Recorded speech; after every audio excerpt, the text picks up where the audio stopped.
with liberty and justice for all.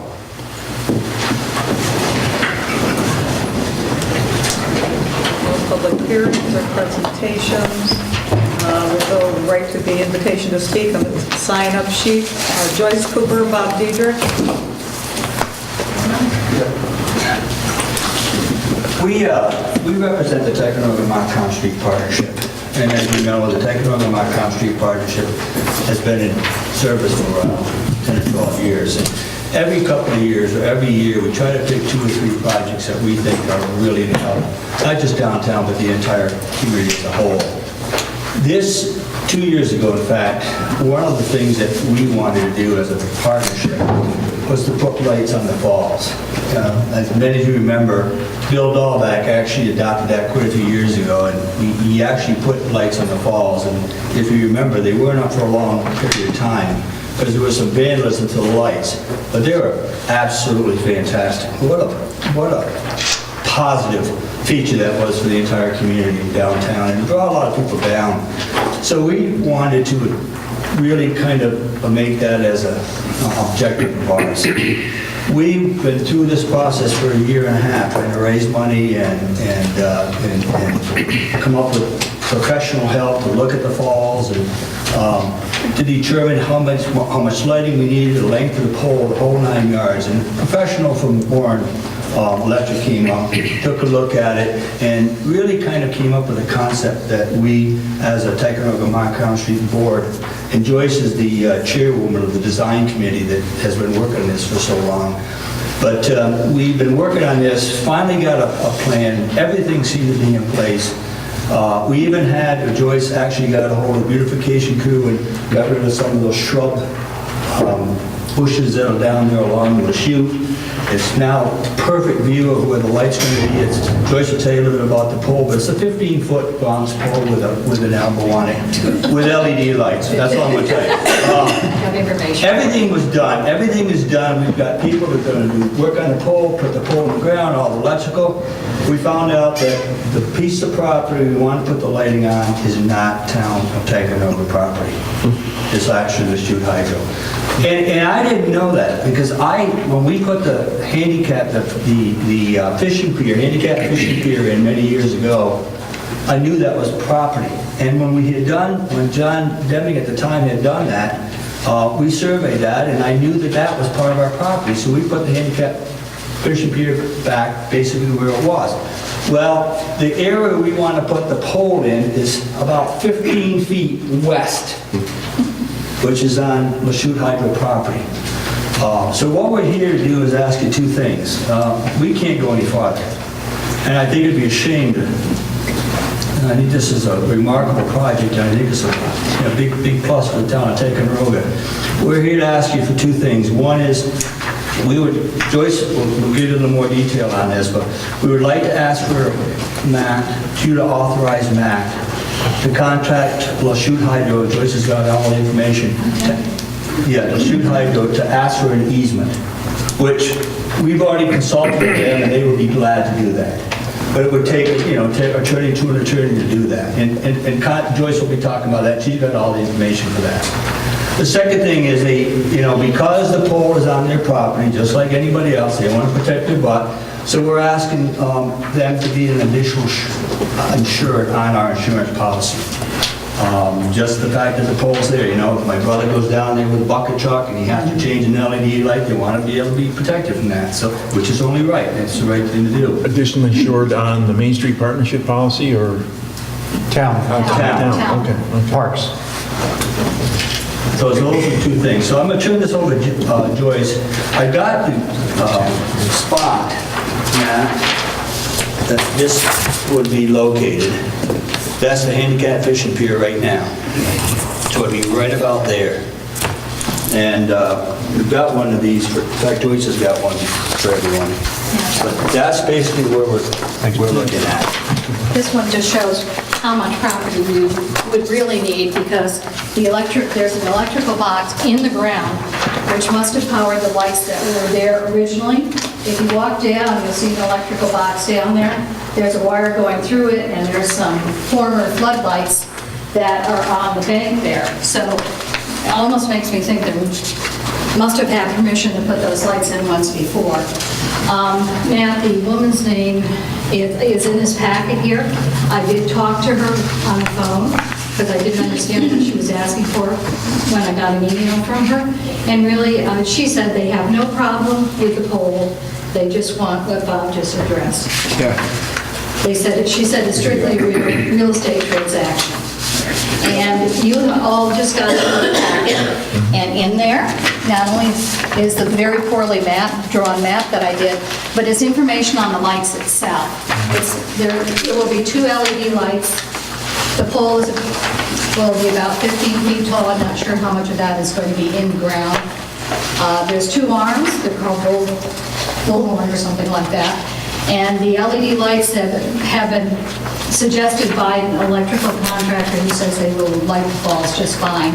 And there's also a photocell built into it, so they'll come on at dusk and go off at dawn. And we think it'll be a real asset to the town. I think it would be an absolute great idea. You know, you and I went down and looked at the property, and found an area, and the electrical boxes are in the ground right nearby. In fact, we had talked to Bill Novak, there is an electrical box there that we can use, and that's... Actually, there's 2. Yeah, in fact, that electrical box is put in for the lights themselves. So it's there, and you know, the whole purpose of the lighting has already been established for us, so we didn't have to reinvent that wheel. So we just need to do some trenching from the box over to where the light would be positioned, and... Which is maximum, I think you can see 15 feet, I think that's all. I got just a question. Sure. Where you want to locate it, there's nothing there, no cement or We just anything at did this point? it, yeah, we did it. Just as a suggestion, the way it looks like it anchors and stuff, it has bolts to anchor it and stuff like that. Have you thought about maybe, I don't know if you want to, but maybe put like a pedestal, cement pedestal type thing? Whatever height you want to do, that would raise it up just a little bit more, make it less susceptible to damage. I've been working with Mike Kirkshank with the beautification crew, and I'm leaving the decisions up to him as far as that goes, because I certainly don't have the expertise. So I don't know whether it's already allotted, but I know that there's stone over to where they are. They would look really nice on there around a pedestal. It would make it look... The pedestal look would be very... I see what you're suggesting, Yeah. so yeah, I think that's probably doable too.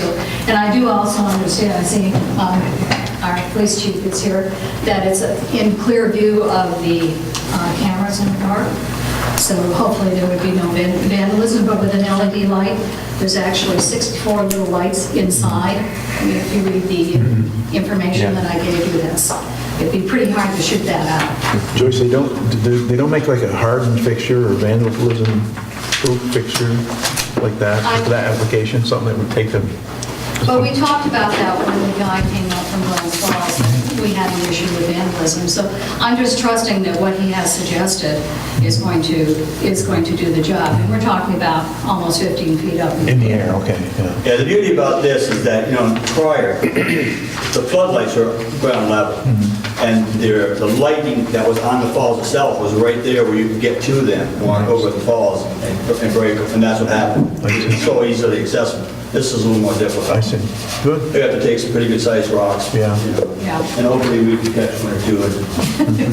But, you know, we can't stop a project because we don't worry about vandalism. Exactly. You know, we go forward in it and deal with it at a time. Aesthetically, this is what you Yes, it's guys bronze. like? You Bronze. like the looks of it? Yes. It's gorgeous. It'll be very attractive. I don't think it's going to be obtrusive at all. It's just going to be, because of the color and everything, it's just going to blend in. And I invite you all to go down there and look. Now that the bank has been cleared off, we have a beautiful falls and river down there that we haven't been able to see for a while. So I thank the beautification crew for clearing that brush out of there too. And now this is for you. Where's it going to be on this map here? More or less about here. If you look in here, I've sort of done measurements from the, it's terrible having one to do this. It probably doesn't make any sense to anybody else. Yeah, I know, I'm just trying to see what it appears. But I did my measurements from the iron railing that runs along the side, along the west side of the fishing pier. fishing pier is right on this easement, Bob? It's at the edge of it. It's right there. I know. What you're seeing right here. Physically, I know- Fishing pier's our property. Yeah, I know where it is out there. It's right at the end of this, right? You're right on the left-hand side of it. Yes, As you look in the falls on the left-hand side. yeah. It was just a big shock because we were also convinced, Is it something we're gonna have to get a physical description, Matt? I mean, precise kind of thing? probably. A survey description? Yeah. I mean, that's really up to the Yeah. town and the Yeah, I'll shoot. get this I mean, we can, let me pull these deeds. We might be able to get a simple easement. It just depends on what you want. If somebody can do a sketch, we could attach a sketch as a Schedule A and make it easy. But procedure-wise, if the town board wanted to, you could pass a resolution to accept an easement from the shoe hydro for the location of the light and authorize the supervisor to sign it. And if we got it done the next month, you could just, I mean, the easement's not that hard to lift. The description is, I have them. We were actually water and hoping to, sewer. not to pressure you, we were actually hoping to put that up this year. Yeah, so we can, Before, before frost gets here, as we told, next month or so. Yeah. in your So if you business could do a today, resolution, that'd be remarkable. easement's not a big deal. You guys can pass that, we can, it's just a That's very description. harmless. All the equipment is here, by the way, and I think Tom has been housing the two lights. So, Thank you, John. thank you. Keep track of it. Very good. Thank you very much. Thank you, Thank you. appreciate it. Thanks for all the work and volunteering that TMSP does, all the wonderful things for the community, and you raise your own funds. And the town's a big part of that too, and Yeah. if it wasn't for the funding for the town, most of our projects would be paid. So thank you very much for that. You're welcome. Excellent, excellent group. Very good. Okay, Dick Holroyd? I'd like to make a short statement, and I have two small questions, one for you, Deb, one for David Lane. The Thai Fire Department should feel very proud of themselves for making the old people have a hard time getting to vote when the firehouse that they helped pay for was such a convenient place for them, by being able to pull up to the door and not have to worry about traffic or curbs.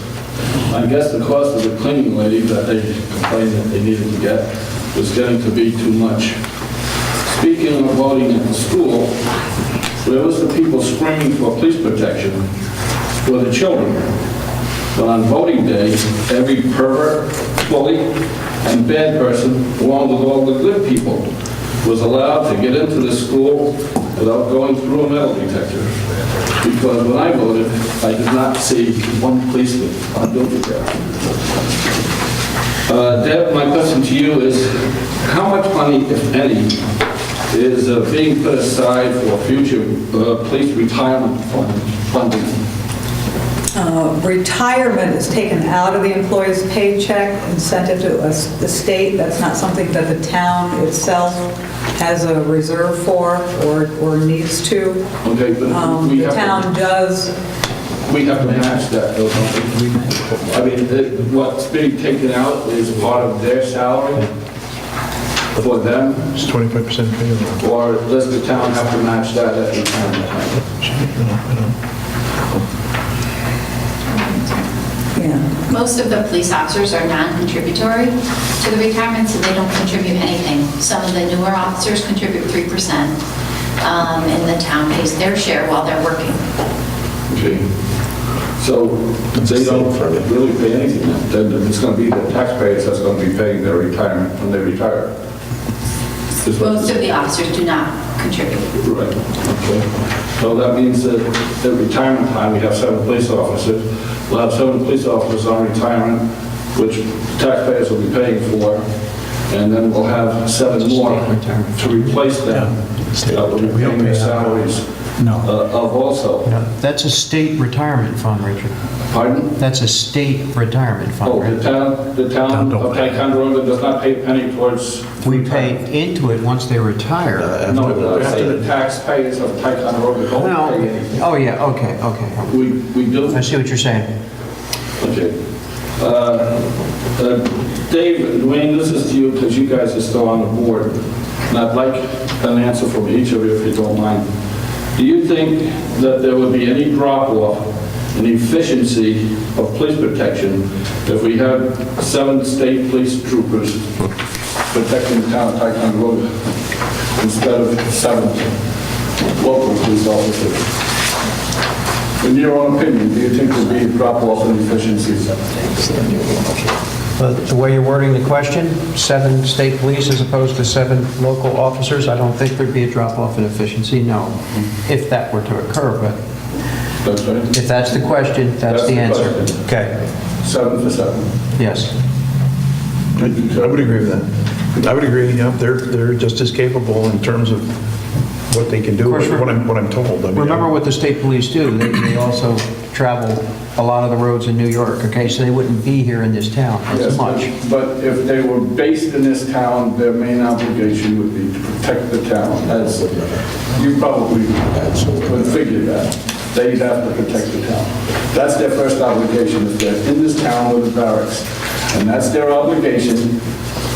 They protect the town. It's just like your local police right now.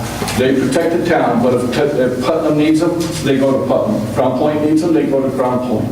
If Hague needs them, they go to Hague. So it's the same with protocol.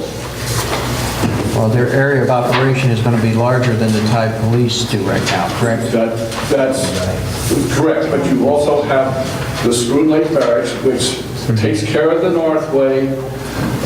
You have a small barracks right now in Crown Point with 3 officers in there. It would be nice because Ticonderoga is a hub, is a central hub. There's no state police barracks in Hague. There's no state police barracks in Putnam. So if you had 7 or 8 state police right here in Ticonderoga, I don't see where we have a big drop-off except for the fact that we would have a big outlay of cash each year. That's all I'm getting at, Okay. is the money situation. I don't care about, I have no problems with the police officer, one way or the other, but it's just a money situation.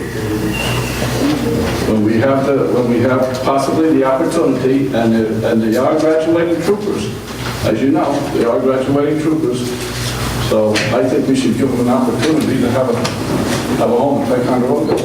Might save us a few bucks in tax money. Thank you.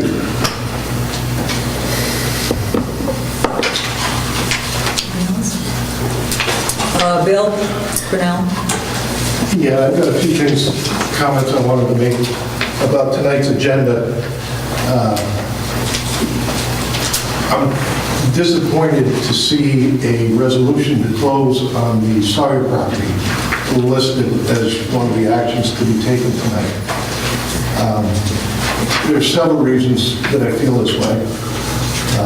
One, I feel the property price that has been placed on it is very inflated and very unfair to the taxpayer, and at the very least should be negotiated to a different level. Number 2, there's yet to be, I campaign on the fact that I disagreed with the engineering reports as far as cost estimates that you have received. That's proven true partially already by the amount of money that when you decided to put a gooseneck back in the system, in 15 minutes, the engineers were able to reduce that by $5 million. If it was that accurate an estimate to start with, where did that come from? And I campaigned on the fact that we need to take a second look at what we have. There's an awful lot of people who agreed with me. The election's over. The people voiced their opinion, and I think we should respect it. And I think to act against the will of the people that they expressed in the polls by 5 individuals sitting here is shameful. Thank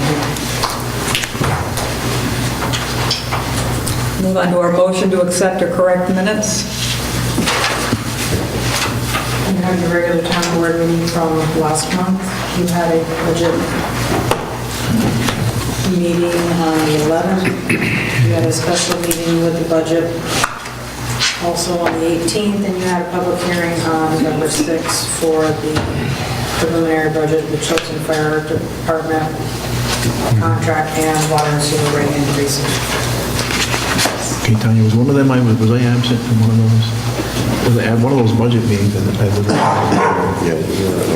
if that was the one or not.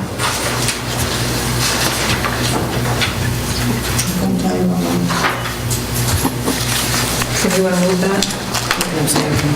To accept those? What I'm saying. So moved. Second, Councilman Cook. Discussion? All in favor? I abstain. One abstention. So right into the report for committees. Public Works, Councilman Daley.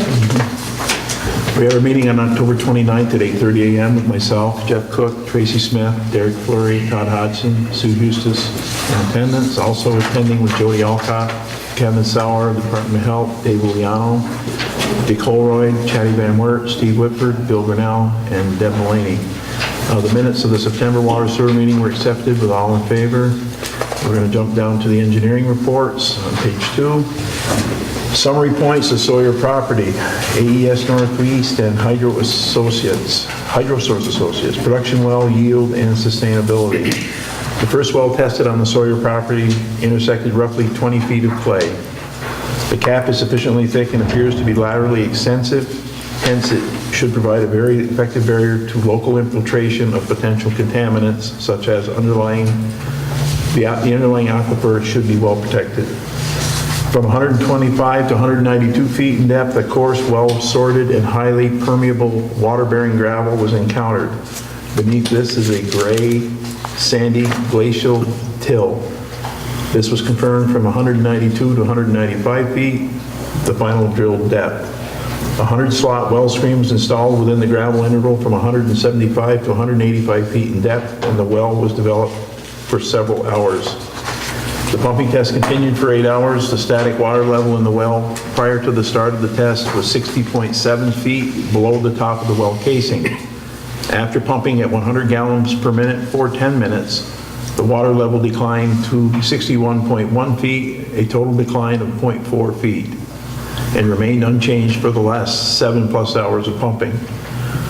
The pumping testing results indicate that the 6-inch diameter test oil has a specific capacity of about 250 gallons per minute per foot of drawdown when pumped at 100 gallons per minute.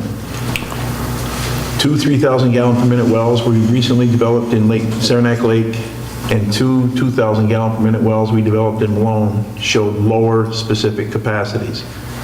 The water level in the Sawyer test well was only drawn down 0.4 feet and is stabilized after only about 10 minutes of pumping. As it is a test well, it was outfitted with only 10 feet of 6-inch diameter screen and was only developed for a brief period. A production well would have to have a diameter of as much as 16 to 20 inches and perhaps as much as 60 feet of screen, assuming the interval between 130 and 190 feet would be screened. And it would be developed thoroughly for maybe 100 hours or more to maximize its efficiency. Available drawdown is equal to approximately 1,750 gallons per minute. Note that this is just a rough estimate of what should theoretically be possible. Regardless, it indicates the development of a well source capable of producing 700 gallons a minute, roughly 1 million gallons per day or more is likely at this location. The aquifer is fully recovered in less than 5 minutes after shutting off the pump. This indicates that the aquifer receives ample recharge. Based on geology, the well siting surveys, and test well drilling results, we conclude that the aquifer extends for at least 1 to 1.5 miles in north, south, and east directions. It is contributing watershed, also extends westward, up gradient, encompassing an area of several miles, indicating an aquifer recharge rate of at least several million gallons per day, which should easily support sustained high-rate groundwater withdrawal. Impacts on nearby domestic wells. First, the only way the town well may impact other nearby wells if they are hydraulically connected. As mentioned above, the prior hydrogeologic evaluations indicate that the sand and gravel aquifer within the town which the town may develop a well, receives a recharge of up to several million gallons per day or more. Hence, where a high-capacity town well developed here, a typical domestic well's demand of a few hundred gallons per day should still be available, as its rate of extraction is trivial in comparison to the sustainable extraction rate of the aquifer. Also, most of the domestic wells along street and vineyard roads are bedrock wells. These tap a different aquifer system than the proposed on the Sawyer Rafferty sites. Any impact of pumping a sand and gravel well located on the Sawyer and/or Rafferty property is likely to create a negligible impact on domestic bedrock wells. It should be noted that although not yet complete, preliminary testing of existing wells has demonstrated that the water table on Street Road and Vineyard Road rests above the water table on the Sawyer property, giving strong indication of the suspected hydraulic disconnect between the aquifer systems.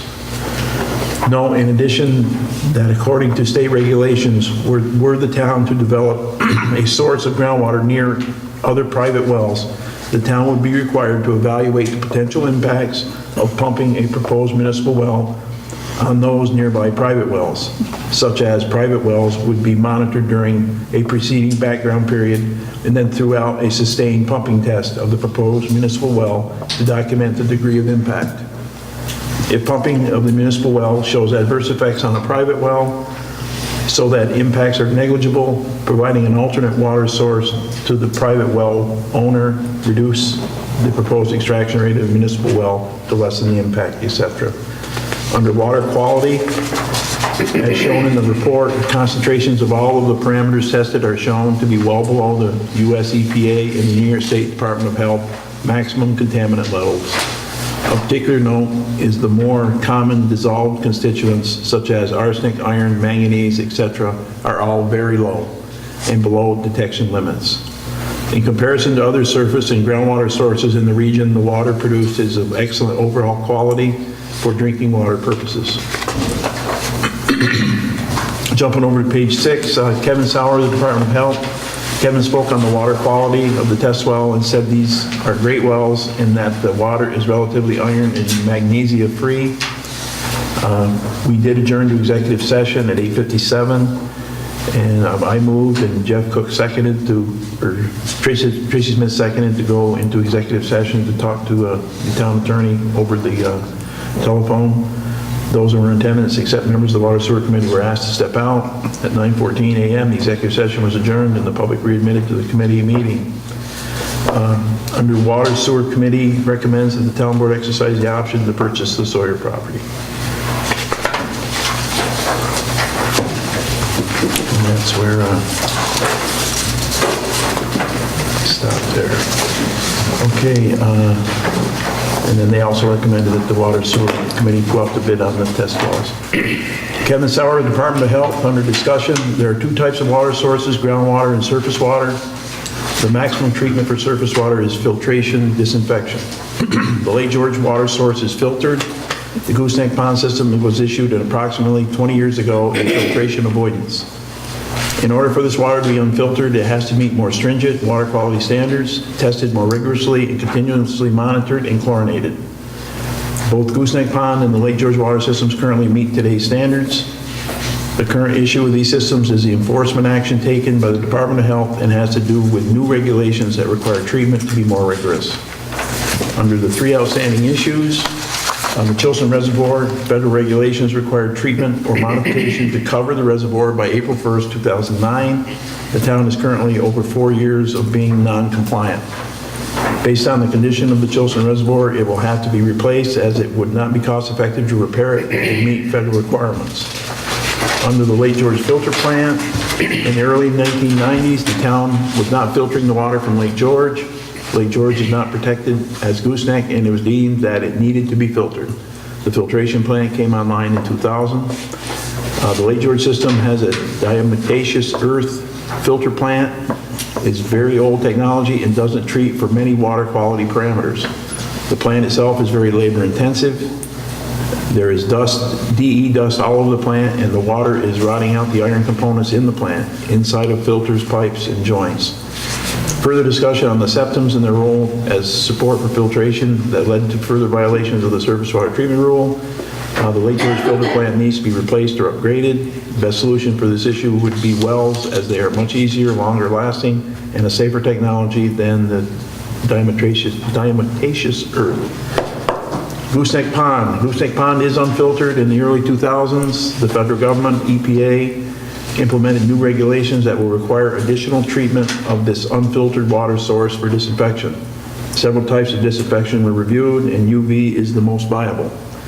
Should the filtration avoidance be taken away in the future, UV will not meet the federal regulations and a filtration plant would be required. Overview, the town is currently under enforcement to get these violations corrected. The Department of Health has been working with the town and is happy with the progress made thus far and is very optimistic that the well site found by AES Hydro Source will turn out to be a viable source. Preliminary tests show that this could be a phenomenal source to meet and go beyond what the town needs. Jumping over to page 11, Dave Uliano. If this project came to a stop, where would the Department of Health stand on this, was Dave's question. The town currently has milestones in its consent order and thus far has met them, but if one is missed, it could result in fines and reissuance of a new enforcement action. The larger issue is that these are federal regulations, and thus far the EPA has allowed the New York State Department of Health to handle them, and them which is due to the town being compliant and meeting scheduled milestones. If the EPA does not feel the New York State Department of Health is doing their job in getting the town in full compliance, they will step in. Kevin thought that the daily fee by the EPA is in the range of $35,000 per day of non-compliance. Under Secretary's report, jumping down to Risnick, item 7, we have a change order to be brought before the town board. The Water Sewer Committee recommends that the town board approve a change order in the amount in Risnick's contract for the John Street project in the amount of $36,517.59. The change order reflects the addition of paving to Risnick's contract and will be fully reimbursed by the Empire State Zone grant. And I would offer that as a motion. I'll second. Discussion? All in favor? Aye. Opposed? That's so moved. Thank you. Under Water Wastewater Supervisor Report, a speedies permit, the town has been notified by the DEC that we are going to be required to disinfect outfall 001 and more than likely outfall 002. This new regulation is mainly due to the change in the classification of Lachute waters and the close proximity of Lake Champlain. The WQIP grant is available for this project, and the application is due by December 13th. The maximum amount available in the grant monies is $2.5 million and is reimbursable at 85%, but only for construction. AES will complete the grant application upon adoption of the following resolution. And I have that here. Everyone was copied on that. This resolution would enable us to get the money to help with that chlorination to treat that water. It comes, I guess, by virtue because they've changed the classification of the water from a D to a B or D to a C. D to a C.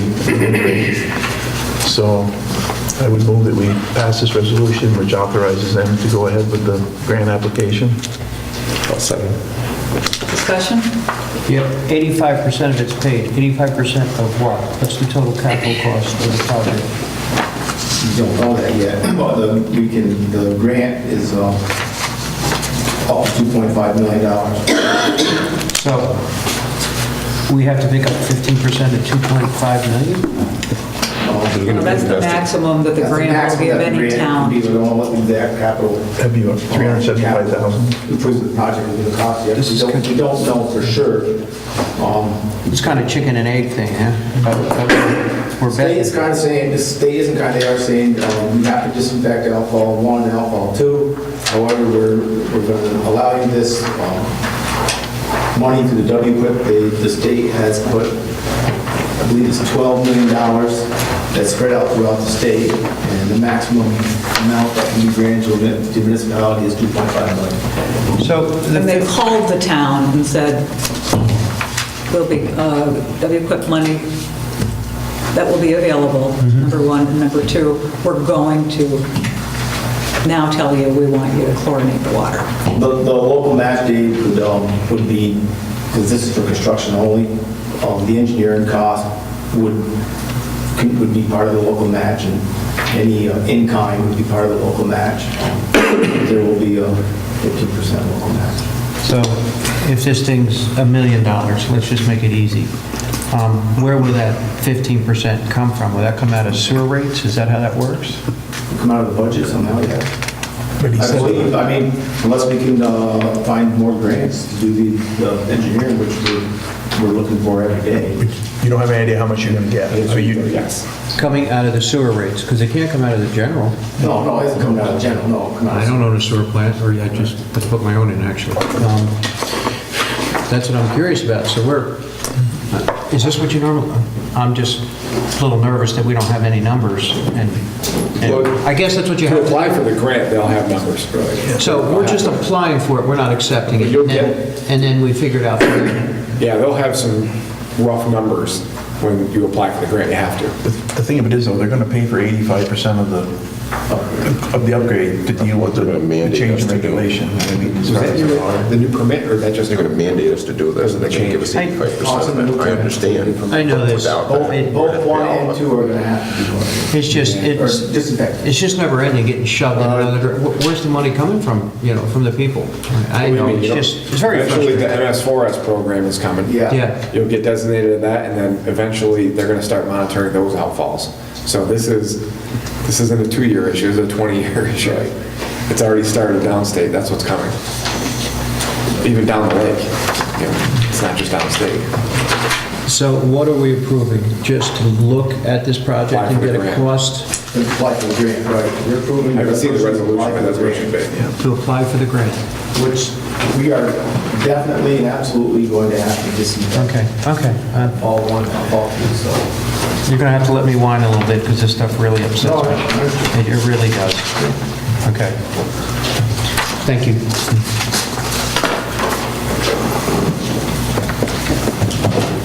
All in favor? Aye. Opposed? That carries.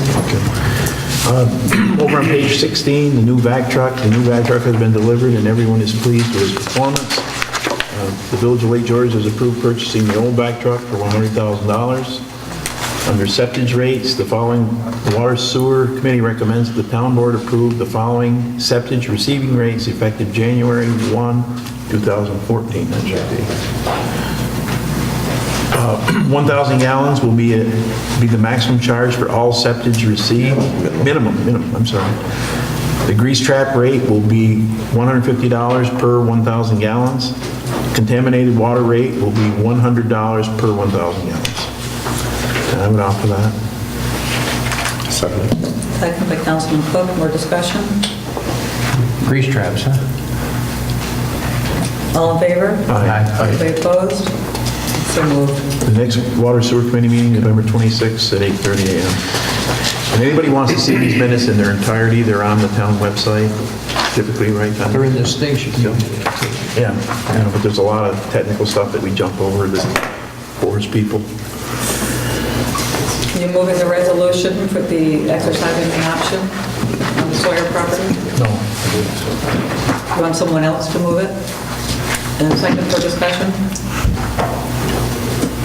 I'll move it. Jeff moves it. Is there a second for discussion?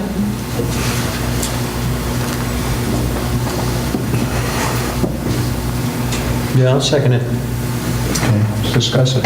What's up?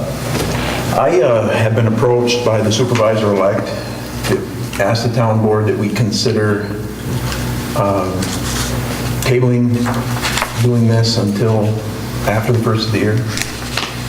Which again, I told him I'd bring it up here at the board and get the board's feelings on it, seeing that the people that are going to have to deal with the fallout and implementation of this, really, I mean, again, it needs to be more of a community decision and a more of a community process. And made some good points. We didn't get a second opinion, which, we didn't. It's unprecedented. I've never dealt with anything like this where you would get a second opinion when you have a town engineer on retainer working with you on it. But it's something that maybe, should we look at it? I don't know. It's a question. And I said I'd bring it back. Matt? how long do we have to exercise the option on Sawyer's property? When does that expire? How long is that locked in for? And how does that affect us for going forward? Well, that would be Not being a impacted. Todd question on the time frame. I know those dates are being moved about right now. The EFC has to be secured by February. Yes. I Yes. give courtesy of the floor to Tracy. Second. Second? I'm just, the comments I want to make, the option is one thing, but the other thing that we're up against is financing. Yes. And that's probably the bigger issue. I don't know if you can, I don't know the exact procedure for the person in the project, but if we don't have a completed application in by June, we're going to lose the finance package that we have now. And the finance package we have now is, 0% interest. Have we gotten 30 years and potentially a $2 million grant. Have we gotten confirmation of that yet, Tracy? Yes, we have. In fact, we have confirmation of the hardship, the 0% interest. But the revised IUP that we submitted, have they acted on yet? No, we haven't acted on Well, that. see, that's the thing. I mean, you don't know until they Yeah, act. that'll be that would be, it's basically the same scope of work. So. Well, the money's different. Gone It's down a little bit reduced amount. Because of the price neckline. It's supposed to make it more attractive, right? And But I don't believe that will affect the dates. I mean, that, and I can't answer that for sure about the new application. I can answer the application we have now, the financing we have now. If we don't have a complete application in by June 1st of this year, and complete application requires your, a basis of design and your seeker, your environmental, it's not something that you can put together like that. does the option on the Sawyer property stop you from doing any of that? That, I would say, You have to have yeah, a project. you have to have a A design. defined project. So you gotta have a defined project. So, That's the question. If we don't have a source, How long does it take to put this together? Have the engineers given an estimate as how long that it takes to put this application together? To get the application to do the seeker, Matt could probably answer that better than I can. It takes a little bit of time, but they have everything together, I feel, if we move forward with the groundwater source. Go ahead, Matt. To answer your question on how long on the option is 270 days from September 19th. So we have, 9 months. I'm not going to count in my head. June sometime, roughly. yeah, We have till June to execute the option. How about rafteries? Are we okay there? one of the things we're going to do tonight is authorize me or the supervisor to send a letter asking them to extend that until March 1st. And I think Sue talked to them and they are okay with that. So we just have to confirm it in writing. Because that comes up here in, I don't know, a couple weeks, few weeks. Okay. But they have said that they would extend it to. So far, Sue emailed me today. Let me ask one question in regards to the Sawyer's property. You said you have roughly till June for time-wise. How does that impact where we are with the state, with time frames and all that stuff? I mean, just as Tracy said, we're under the gun. We have more time on the option than we do to get that, make that decision. That decision. The option, the time frame on the option is kind of... Whether you do it now or Yeah. after, it does come up with that February timeframe right now. That is on the map, that February decision time is on the map. So yes, the option extends beyond that decision time right now. And the February is whether or not to, It's to have the seeker done to get the project in. That runs into the financing pageant. You have to have the project before you can do seeker, before you can Here's where go we to are. EFC. Somebody asked about the seeker. That was part two of the questions that came up. So with the option that's on the table right now, meaning the Sawyer option, there is a, call it a round one, if you will, seeker decision that is made if the town board exercises that. And I sent up an EAF on that. The reason being, that is a decision that binds the town, meaning if you exercise, remember, we didn't have to do secret to get the option, because that's type 2, and that's exploratory work. But if we go to if we actually buy that property, which you wouldn't spend the money to put a production well on that property to test it, okay? That is a decision. You're buying property, so that binds the town board to buy that property. That is a secret action. So we've got an EAF to address that action, but that's actually, it's still exploratory, because you put the production well into the ground, and you need the data from that to then make the final environmental impact determination. And that's some of the questions that people have had on wells, for example. So for the engineers to give us, the town board, the data to make a final determination of significance, that EAF form will be a lot bigger, about 20 pages worth. It'll take us a good half an hour or so to go through, and that'll be the large question on the potential environmental impact of using a well to supplement the town's water supply. And that's critical to remember too, is that, I'm going to use it for lack of a better term, makes the seeker review a little bit easier because it's supplemental, it's not replacement. You're not replacing entirely your existing supply. You're supplementing it with water from a well. So if you were abandoning 2 and just going with 1, that environmental review would be a heck of a lot different. So we could execute the option on this property, decide to develop the well, and the well still not make it through seeker? Hypothetically, yeah. But the question is, would you do it? No. You wouldn't go down that path without the data you've got right now. I wouldn't have totally recommended it. Okay. No question. That's not a legal issue, but Okay. those are the words I wanted to hear before I would send you that resolution. And whether or not you wait or you do it now, that's a policy issue that you brought up, throwing that on the table, but I wouldn't have sent you that resolution until I heard from the engineers that from a production standpoint, based on that initial well, there's water there. And that hasn't been an issue that I've heard of late. You know, it was a month or so ago, but those numbers came back and they're okay. And with that gives you what you need to take a look at the option. But hypothetically, yes, if they dropped that thing in the ground and there was some big impact, yeah, it would be different. But you're always going to be in that point, right? You're the town. The alternative is you go invest in a production well before you exercise the option. That's not a good. That's because you could. We could go back to them and ask them, but then, you know, to abandon a production well is a heck of a lot of a different legal scenario. Think about a pipe than a test well. From a liability standpoint, things like that, we would need to take a look at that a little bit more carefully because of, you know, the potential for contamination of abandoning a full-on production well. Just a bigger hole in the ground. Makes the OH nervous, makes the town nervous, makes me nervous. You wouldn't do that. You wouldn't, unless you were really darn sure from the test that you just got that you had quantity and quality, you wouldn't be talking about this. You got anything? You're the money guy. Show me the money. Just property insurance. On what? I don't know what that means. On property what? What the sort of thing to take care of? What's the what? What's the sort of thing to take care of? Procedure-wise, what do we have left? There's apparently a trailer there. I think that's got to go. I don't think it's being used. It's just sitting there. And we have the title and everything has been cleared. There was, if you remember, the discussion about the APA, that's been cleared up. Somebody had asked a question about the state stuff. That was resolved in June of 2012. So that stuff's all resolved. They have a mortgage.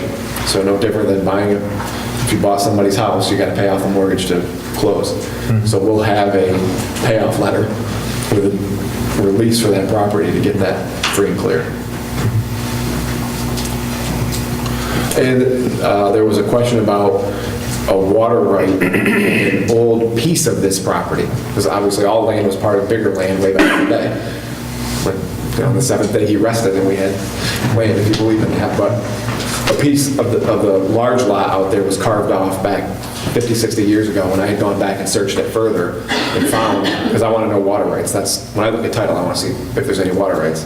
and there was one, but it was for a piece of property right next to ours, apparently Porter, maybe, his carved, there's a piece there that was carved off, that's the name that's in the title, and they get water from what was this big property across the street. So they don't get water from this lot, although it was all part of one big lot. They get, or used to, I don't think they do anymore, but there's a water right that ties across the road. So I've cleared title from my standpoint, it's a mortgage, but now it's the policy decision of what the town wants to do. If you were going to do something, we got to review that EAF, we got to go through it, adopt the negative declaration on just that exercise, and then you would adopt the resolution you were just talking about. One comment that I'd heard, and I'd heard about it a number of times, is in regards to the purchase price.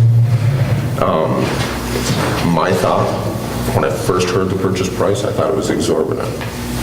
When I look back and see other comparable properties, other farm properties that have been sold and developed, it's nothing. You take farm properties that Catlin's have sold for millions of dollars. What was it assessed as a farm? Little or nothing.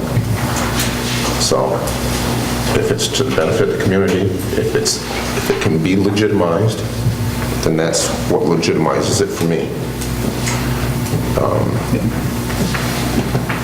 Because it was a private company paying millions of dollars, they still bought it. The reason I brought it up here is because, I mean, there was a lot of stuff talked about during the fall campaigns and things, and there was a lot of ideas put forth by some of the candidates. Which again, I mean, weren't properly vetted. I mean, they were thrown on the floor and really probably not given the consideration they should have been. You know, and again, they have different skill sets, they have different life experiences, they may be able to help us to some extent, so we get a better finished product at the end of the day. I mean, that would be my only... I don't discount that at all. I think that's a good point, but the point is for the 4 years that I've been on this board, you've been championing what the process is we have right now. And no offense to Bill or anybody else, whatever. 2 years from now, there could be a different supervisor and they wants to do something different. I understand. Okay? Does every 2 years, do we need to change what we're doing by the politics of the day, or do we need to do what we feel the sitting board feels is the best for the community? I'm not backtracking on the project, I'm just saying hold off until the players can play. You know, I mean, not to say that I'm gonna, change the whole thing, no, but it's just... My only concern is that if we wait, we end up getting behind the 8 ball on this. I'm not against it. I'm not against the idea of it. If this were 6 months ago, I would say yes, okay? If this were 8 months ago, whatever, I wouldn't have a qualm with it. The problem being is Tracy is telling us we're hugely under the gun. The lawyer is telling us we're hugely under the gun. The engineers are telling us we're hugely under the gun. Department of Health is telling us we're hugely under the gun. Okay? We still have a fixed date, I don't remember what it was, for the end product to be done. June 2016. We've moved all of these things. We've been put off and put off and put off and put off and postponed all of these different things. To take and change course dramatically is basically like starting over again. Well, I don't mean to imply that we're going to change course, but what I'm saying is we're making progress. We're working on the PRVs, we're working on pieces of it piecemeal. We got the $600,000 community development block grant we got to replace the water main to Street Road. I mean, you're moving the needle, you're improving the thing. We're replacing the PRVs to go to Chilson. That's a separate issue. I mean, you could make the argument with the Department of Health. We are making progress. We've been out of compliance on the mandate for the covered storage for over 4 years right now. I understand. You know, I mean, that's kind of, and again, I'm not asking for the world here. I'm asking for, out of deference to the voters in the election, that we hold off until they get here. That's just a thought. I'm no, We're just asking questions. at the end of the day, I can That's hold fine. my head up. That's what this is for. Spending $14 million of the taxpayers' money. If there's a legitimate question out there, I'll go ask it. And I don't have a problem with that. Yeah. That's not my point. My point is that we worked on a project for 4 years, and before I even came on the board, before we were on the board, whatever, my concern is that we throw away the 4 years or 5 years if this project's been worked on. Do we end up losing 0% interest? Do we potentially lose that? I mean, at a number of meetings, we've talked about without the 0% interest, that we can't afford it to begin with. Okay? So if we lose that 0% interest, what do we do then? Is it another 2, 3 years down the road or 4 or 5 years down the road before we're able to do something? And then when EPA, you got a thing right here that you just read, that the guy from the Department of Health said that if EPA steps in, it's potentially $35,000 a day for fines. Unfortunately, we're going to hear more and more of that stuff. We're going to hear it on wastewater, we're going to do this, or you're going to get fined, and do this, or you're going to get fined. And I understand that, Jeff, but let's, like I And you said, can push back, Jeff. I mean, ask questions we can. We haven't pushed back to any extent. We've basically been following the bouncing ball, trying to be compliant, good citizens. But anyway, I understand that there's a hearing process. I mean, that you could push back on some of this stuff if you could make your case that the town really can't afford or can't, and again, stages, steps. I mean, I believe we're making progress, and I think, like I said, I'm not asking for a lot, I'm just saying that I think that When we discussed in several of the meetings about doing things in steps, what we were warned against is doing things in steps to the point that it disrupted the whole package, the whole finance package.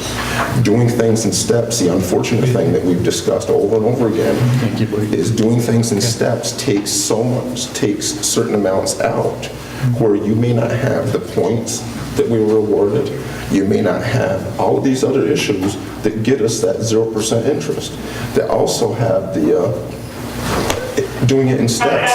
If it were you and I for our own personal property, that might be the smart thing to do. We're not looking at 0%, getting 0% interest, somebody giving it to us. We're not looking at $2 million of loan forgiveness, so to speak, or whatever. We're not looking at other grant opportunities that may hinge on that. Okay? We're talking about the whole community. And I think that's what we need to do. But that's what we've been doing. We've been doing steps. We've been fixing it as we go along. We've been working on it, showing the regulators that we're willing to help ourselves and not just sit around and beg for money. We're trying to make the thing. I mean, they've been stuck in the mud with it for 50 years.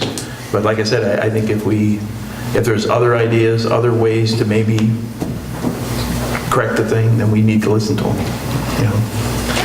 Are you aware that the groundwater portion is a key component in the 0% in the project? I know that. I'm not suggesting that we abandon groundwater. Not at all. I'm just asking that we just table it until... Let me ask you a question. If what has been proposed to me is that we have another engineering firm come in and do a second opinion, so to speak. If we have a February deadline for certain things, how are we going to have another engineering firm come in and look through what we're doing to see how do we go? We made these decisions by listening to engineers, hydrogeologists, professionals in their field and stuff like that. How do we I'm not going to be here, but I mean, how do you make a decision on whether you change this or not? First thing that's going to come to me is how we're going to pay for it. Where the money going to come from? And I mean, again, it's not going to be done for a song and a dance. It's going to be a lot of money. And then secondly, it'll be, if there's 3 people sat at this table who wants to go with a second opinion as opposed to with the plan we have in place now. That's the way it works. One other comment. Go ahead, Tracy. Keep in mind that you'll be holding the bag for everything you spent so far. Everything you spent so far is reimbursable.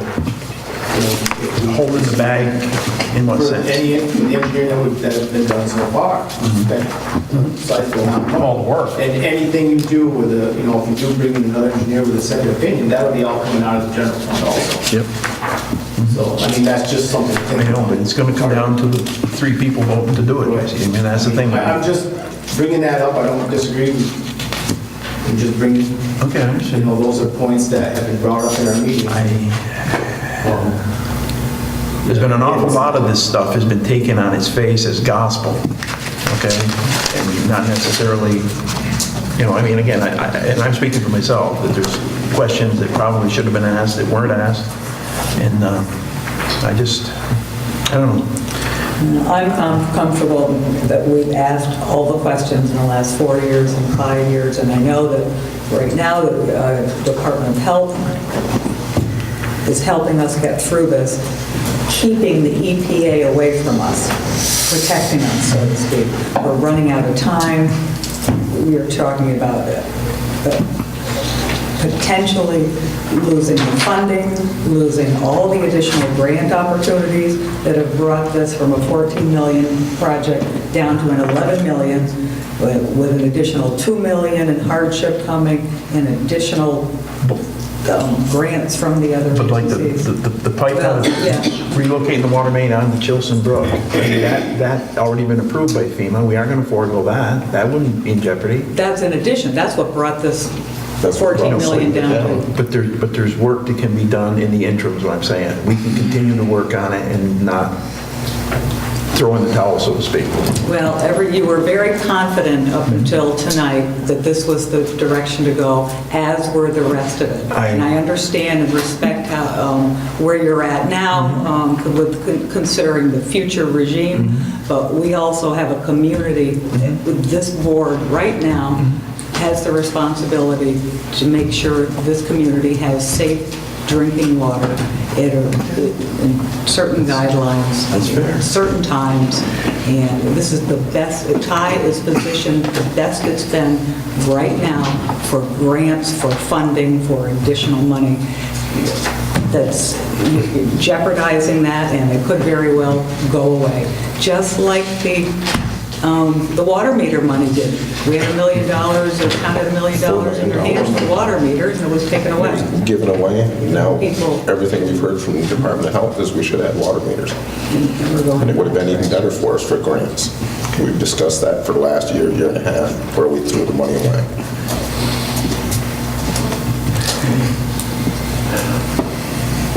Courtesy We've got a floor is first, over we've now. got a second, and You'd like to make a statement, you say something? I think courtesy floor for Bill. go ahead. Oh, second. I understand Jeff's concern, okay? And it's not the intent to throw the baby out with the bathwater. Okay? I'm not a perfect human being, I don't pretend to be. And my 2 or 3 days, 4 days looking at your engineering cost studies is not a sufficient amount of time to make a complete and valuable determination of everything that I think is a concern to me in those documents. But it was enough time that I think they should be reviewed by another professional, because I really have concerns about the information that's in them. Not that you've got to start from square one all over again. I don't believe that's necessary. But I think to review mostly ways and means and technologies, the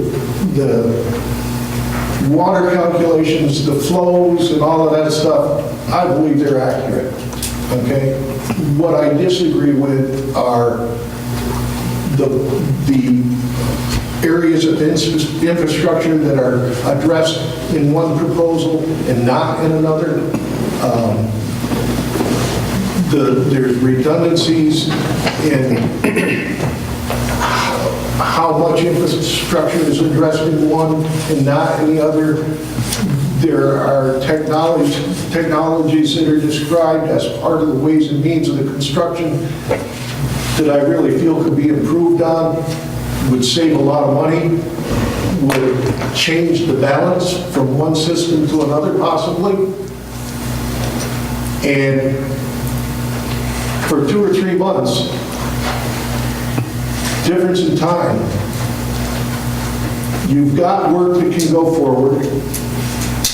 It's not going to adjust your schedules, and I don't believe it would take, after the first of the year, I believe you can get an engineer to take a look at this and get it done. You'll get a reputable engineering firm to take a look at this, review it, and just say, yeah, it's good to go, yeah, or, well, actually, you could probably save the town a whole bunch of money if you did this and this and this.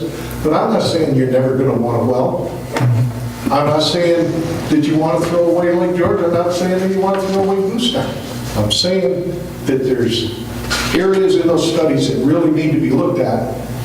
You've got a piece of property that I don't see Walmart going out to the middle of Street Road, quite honestly. I think Captain's property, because of where it was located, was a valuable piece of land that was assessed at farm values because it was owned by a farmer. Certainly. And if memory serves me right, they fought that assessment for a number of years. Because it was too high. Okay?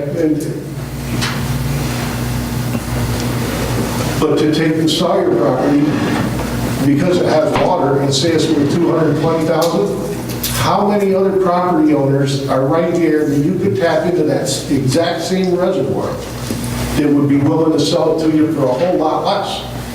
Has anybody even investigated it? I know we've got a 6-inch, we've got a $20,000 well sitting there. That's a long way from 220. If you spend that money tonight, you're not going to get it back. So wait a couple of months, get some of the questions answered before you go forward. You may still want to buy that piece of property. But I don't think it's fair to the taxpayer and fair to the voter that just stepped up and said, we like the different direction, to just say, we're making this decision, it's for the taxpayer, whether they like it or not. I just, there's too many unanswered questions to do that. That's I just because don't you think got it's fair. into this late in the game, Bill. It's like taking a 5-hour course. If I were to take a 5-hour course... Debbie, I got into this 50 years ago. How many engineering firms have you worked with? Well, this is probably number 4 or 5. Congratulations, okay? And these people are... Have you fired any of the ones you had? Did you let any of them go? Actually, we did. Why? For the reasons that they should be let go. Not giving a good enough product. Not following through. Okay, how long have you This been- is what the most... I'm not saying you reputable- present Go ahead. engineers are good, bad, or in between, but I'm saying I've worked with a lot of them, okay? I've worked with very good ones. I have worked with some not so good. In my career, I never had an engineer suggest to me that they would want a well supply over a good surface water supply like Lake George or Gooseneck. I never heard that until this July upstairs in this building. I brought it to the attention of 2 engineers in the last 3 days, and they both said the same thing again. That's one of my unanswered questions. Better go online then. Okay? I think, I understand you have an opinion that says apparently Lake George and Gooseneck are unpredictable water sources. Well, if Lake George and Gooseneck are unpredictable, what does that make a well that is subject to so many more other concerns than those 2 surface water supplies? Now, again, that's you're misinterpreting whatever it is you read when you say unpredictable, whatever that means. But that's, I think we've had enough conversation. What do you want to do? I would respectfully ask the board to please grant that time going forward. I don't think it's going to hurt the project a bit. And I think it's the fair thing to do for the voters. I really do. I made the motion. You got a motion, you got a second? All in favor? The motion and the second was for, I'm sorry, it's been so long. Can you read that for me? Yeah, The motion is to go ahead and exercise the purchase of the Sawyer if property. you're going to do it, we have to go through this EAF first. Okay. Adopt the negative declaration, and then you can do the resolution. Okay, we're doing this out of order. I think We have a motion on the floor. We rescind the We're going to have to rescind that motion. Yes. I rescind the motion. I sent you in the environmental assessment form, filled out the information that I had based on all the documents and things I've been given from Todd and whatnot. Your second step is to review the information. Obviously, a lot of the answers are no, because we're not building a building right there impacting wetlands. So we're going to go through this, answer these questions, and then, depending on the outcome, you have to adopt a negative or positive declaration. Now, we've done this before. This is the new form. They changed in October, so some of the questions are going to sound a little different than you're used to. Will the proposed action create a material conflict with an adopted land use plan or zoning regulations? No. The answer is no. Will the proposed action result in a change in the use or intensity of use of land? Yes. Well, the answer is yes. Yes. So the next question is that a small impact or a moderate to large impact? And the intensity? Will the proposed action result in a change in the use or intensity of use of land? Is that small impact or moderate to large? How do you determine that not farming was that small or large? Small. It's gonna be a pipe sticking out of the ground with a fence around it with a line running out to He's it. still farming the property, right? Yeah. And no farming right close to it. No Right farming close to it. right close to it. That's fine. So it's a small. Small. Yeah, you answer it generally, yes, it will have an impact. And if it's small as a decision, then that's your policy call. Will the proposed action impair the character or quality of the existing community? No. Will the proposed action have an impact on the environmental characteristics that cause the establishment of a critical environmental area? No, that's no, there's no CEA out there. Will the proposed action result in an adverse change in the existing level of traffic or affecting existing infrastructure for mass transit, biking, or walkway? No. No. Will the proposed action cause an increase in the use of energy and it fails to incorporate reasonably available energy conservation or renewable energy opportunities? No. Will the proposed action impact existing public or private water supplies? Yes. And is that a small impact may occur or a moderate to large impact may occur? Moderate to large. Yeah. Will the proposed action impact public, private wastewater treatment facilities? No, I wouldn't think so. Will the proposed action impair the character or quality of important historic, archaeological, architectural, or aesthetic resources? No. Will the proposed action result in adverse change to natural resources, i.e. wetlands, water bodies, groundwater, air quality, flora, and fauna? Yes, if you consider Yes. groundwater. Yes. And is that a small impact may occur or moderate to large impact may occur? I'm not going to be able to tell you till they drill the well and That's do the right. testing. That- Can't really answer that, can we? Yes, you can. Moderate. That would be an answer. Okay. And we're going to get to the next step Testing here to in a follow. second. Until we test it, we can't make that answer. Will the proposed action result in an increase in the potential for erosion, flooding, or drainage problems? No. Will the proposed action create a hazard to environmental resources or human health? We hope not. Okay, now we get moved to the determination of significance. For every question in part 2 that was answered, moderate to large impact may occur, or if there is a need to explain why a particular element of the proposed action may or will not result in a significant adverse environmental impact, please complete this part 3. That's what we're going to do. And we will identify in sufficient detail, identify the impact, including any measures or design elements that have been included by us, the project sponsor, to avoid or reduce impacts. Part 3 should also explain how the lead agency determined, that's the town board, how we determine the impact may or may not be significant. Each potential impact should be assessed considering the setting, the probability of occurring, the duration, irreversibility, geographic scope, and magnitude, and also consider the potential for short-term, long-term, and cumulative impacts. So it was a lot of words, and I'll put them in context here in a second. So you identified, will the proposed action impact existing public/private water supplies? that was yes. Yes. And it was a moderate to large impact. So on the question of impact to either, or both, public and private water supplies, you move next to the question of, okay, now that we've got that, identified as a potential, that was your first question, it's a potential moderate to large impact. You're not saying that it will be a moderate to large. You correctly, and I tend to agree with you, identified it as a potential moderate to large impact. So what you then go to that is, okay, if we've identified that as a potential large impact, you know, how do we look at it now, considering where it is, the probability of whether or not it'll occur? Okay, so let's talk about that. The impact to a private water system. What's the potential impact that the water supply could draw down and affect a well, right? Impact that well. The probability of that occurring until we do that final test, we don't know.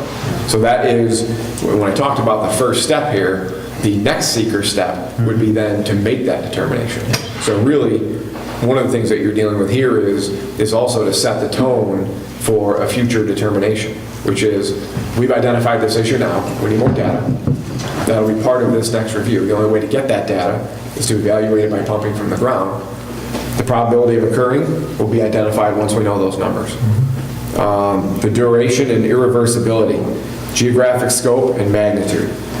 Again, I think those as well, the potential that it could be irreversible is if we draw this water out of the ground, would it never come back? You know, that, again, is data that you would have if you drill it. The geographic scope as well, and we've heard enough from those hydrogeologists of, you know, where that cone of depression is based on those test results. So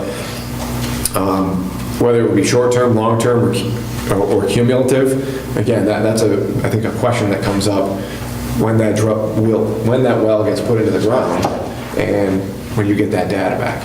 So, you know, when you look at that, you say, okay, what sort of design elements can we have to avoid or reduce those impacts? Well, you've gone to some wells already and gotten permission to monitor those. Pre-monitor. So that is when you ask about something that you've identified as a moderate to large impact, well, how do you address it? Number one, we monitor it. Yeah. And number two, we then use that data when we get it to make an educated decision. So that is, when you talk about those things, that's a measure and design element that has been included by the town to avoid or reduce those impacts. So that's what I would offer you as your finding, is that yes, the potential to impact private wells is the issue, is an issue that it's always been an issue that you've identified. Could it be large? Yeah, it could. Could it be irreversible? Could. We don't know until we get that data. Could it have a big magnitude? Well, certainly if you're an affected homeowner, it would be a very large magnitude. And depending on how many homeowners it might have affected, gives you the size of that, or the scope of that magnitude. But in mitigating that right now, and again, you're not making the determination here today to supply the town with water from that well. The determination is to then drop the production well to do that second test and then monitor that to get the data, to make the decision of whether or not you're going to supply. That's the decision you make today. So in terms of the determination of significance, I can word it in here based on this discussion, which is we have identified a potential moderate to large impact. It is the impact to private wells. We have mitigated that potential impact by getting permission to monitor those wells, both in the initial test phase and when you do the second test phase. So that's your mitigation. And by the decision you're making today, you are not committing the town to pulling water from those wells for supply. That is, the next board, if you will make that decision based on the information they get at that time. So with that, the decision you could have on whether or not to exercise the option could be a negative declaration that this will not have, just the purchase, will not have an adverse environmental impact, but also noting for the future decision that this needs to be reviewed. When we get that data, which it will, it'll be part of your future environmental impact question. So that was probably one of the more in-depth seeker reviews we've ever gone through, but rightfully so. 9 times out of 10, your decisions don't really have the potential to have an environmental impact. That's, believe it or not, the kind of evaluation you go through sitting here on all the resolutions you do. Local laws, they always have a seeker component. This is the type of decision where they really come to the forefront. So your first step would be to adopt a negative declaration based on that discussion that we'll write in here. Then you would take up that resolution. You couldn't legally take up that resolution without going through seeker. Okay, so I move we adopt the negative resolution. Negative declaration. Declaration, I'm sorry. A second. Second, Councilman Cook, discussion? All in favor? Aye. Opposed? I'm opposed.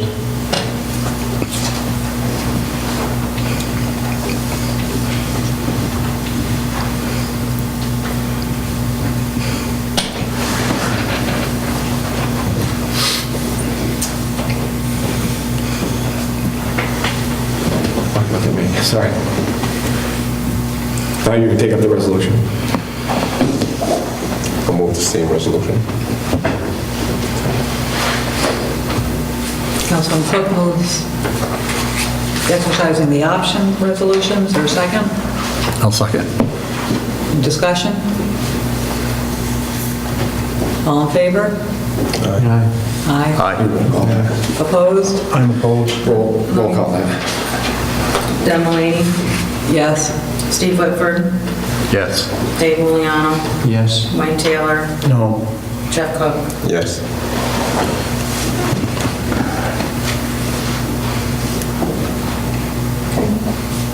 We get to explain this? Or is it a done deal? Carries. It carries.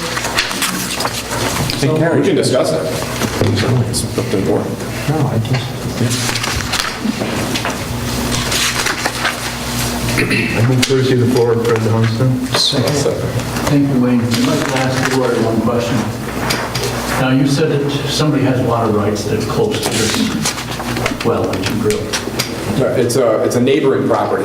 It doesn't matter. Is it in the same water that you drilled into? They have first rights on that. Oh, no, there's a lot of wells. I mean, It doesn't matter. If he has the rights, he can take the water away from everybody else. anybody could. Anybody can drop the well. That's a possibility. But if they have the water rights, that's what No, I... anybody that owns property has water rights. What this easement did is, if you and I own neighboring property to one another, and you want, I did it on Charbonneau Road probably 10 years ago. I had two neighbors that owned, one of them had a well, the other one needed to get water from that well, so the property owner gave an easement to take water from that well. Right, and that person that he gave the easement to has first rights on that water. No, well, it depends on the wording of the easement, but on that one, no, we didn't, because they specifically wanted to make sure of that issue. But it wouldn't be superior to any neighbor. Like, I can't give away my neighbor's water rights by granting you an easement. So if I grant you an easement, that doesn't trump my neighbor's right to get water.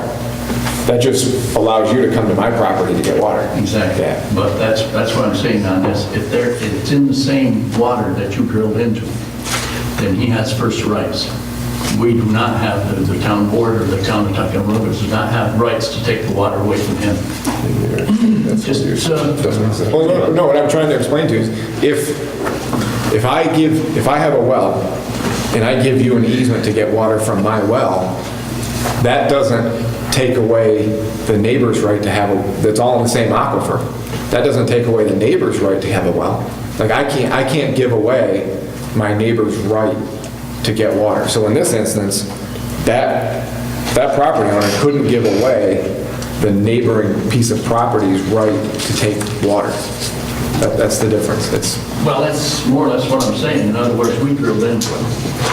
We're secondary compared to him. He has first rights. Oh, no. Well, in New York, everybody's got a right to take water. There's no first in time. You can take water. But that's what you get into is the discussion we had a couple months ago of impacts to wells and things like that. That's a different scenario. Yeah, true. I understand that. But like I said, according to what I understand of the law and everything, is if a person has the water rights, then they have first priority on that water.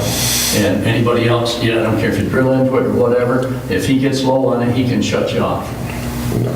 Just something to bring up. It's out west, isn't it? Well, no, You explained before that out west. It would have to be on the property. I would have to give up the right, it's like mineral rights. They didn't give, here's the explanation, to make it easier. There was no mineral rights given up, water being a mineral like any other. They didn't give up the right to take water. So I could, in your scenario, I could give you a deed to take all the water and relinquish my right to take water. That would be the scenario that you're talking about. If I did that, and then I dropped a well and it impacted you, you could shut me off. That would be the only way you could shut me off. If I gave up all that right to take water. But under your scenario, if that were the case, then anybody that's got a well, the pecking order would be, it starts flowing back to who had the well first. That's not the case. Yeah, that's not, because then you'd have a battle of neighbors over whose well came first. Yeah, that would be great for lawyers. Believe me. But that's why I searched the title, to make sure that there are none of those called, for lack of a better term, mineral rights out there. Because on some property there is. There are properties in Thailand that have those easements on, be it lead, graphite, all sorts of things like that. They're still out there, lingering. Granite, there's a lot of those up here. It's true. We run into them. Thank you very much. I just wanted to bring that up. Okay, Yes. Public Works, where were we? So now we need to authorize the production of the put out to bid. I'll move on. Second, Councilman Oleano, discussion? All in favor? Aye. Opposed? I'm opposed. Councilman Taylor is opposed? That carries.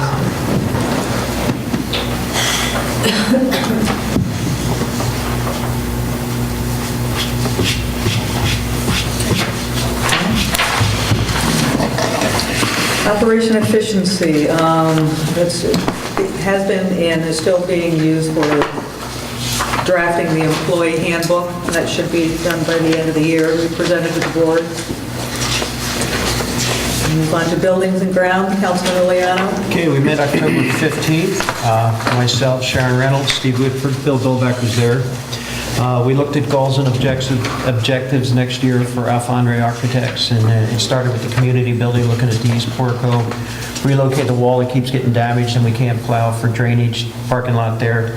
The Heritage Museum bathrooms, there's a lot of wetness in the cellar and mold that we want to look at. The armory, the fuel tank, whether or not it needs to be replaced, and pinning of the outside of the building were identified areas. In the library, the bricks in the front entrance, they thought were a problem. Bookshelves definitely need to be secured, and the heat system, we need to look into that because every time we start it up, Jeff seems to have to go down and try to help us with it. So we definitely need to look at that. But we want them to give us a price on actually identifying and costs involved with some of this. Some of this, they automatically tell us, like the fuel tank, you need to go to AES and have specific bids wrote, so. But I want to find out what all this is going to cost. And Sharon did the update with George. Move forward. We want to identify grants, and we're going to identify the most severe issues. That's what we're working on now. Get bid documents, need to be ready to go, so I want to get prices to do all that. And group needs to know the community and its future development, exactly what we want to do with all this stuff, so that's what we were all talking about. Sharon was working on the last part of the upper trail that connects the Trestle Bridge path to the Lachute walking path without entering onto Lake George Avenue. So she's looking at finishing the last portion of that. That'd be great. I would encourage anybody to come to Buildings and Grounds. I'm going to be spending some money eventually. It'll come through the board, but I'm looking at making sure these buildings are secure. So, really, our next meeting will be November 12th at 10 a.m. It's a Tuesday down here at 10 a.m. If anybody would like to attend. Thank you. I got just one question. Oh, what'd I do? December? You want it to be November? No, it's next week. My meeting's next week. Oh, where are we? The 19th. 19th, thank you.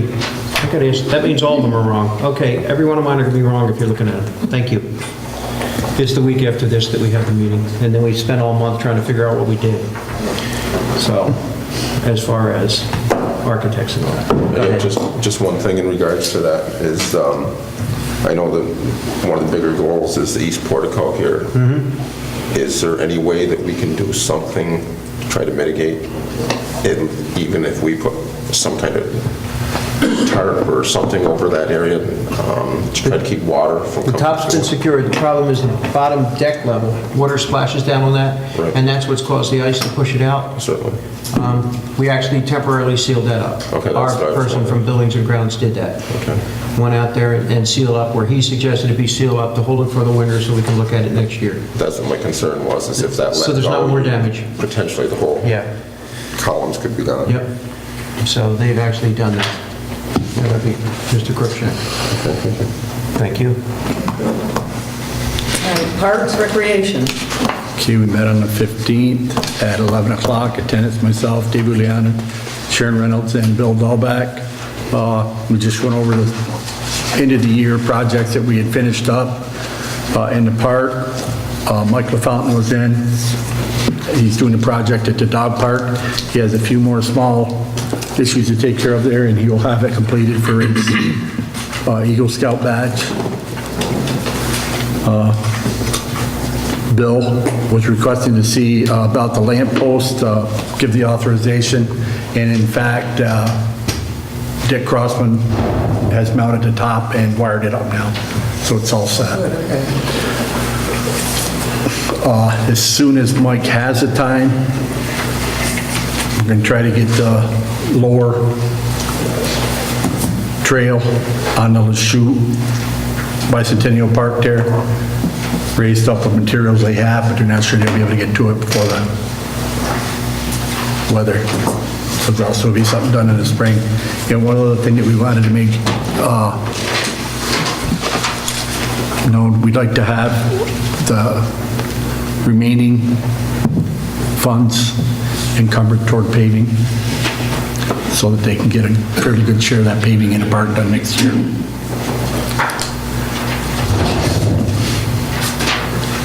And our next meeting will also be next Tuesday. Whatever that date is. Or is it Monday? 19th. Monday, right? You gonna contract it out, Steve, the paving? We're Tuesday.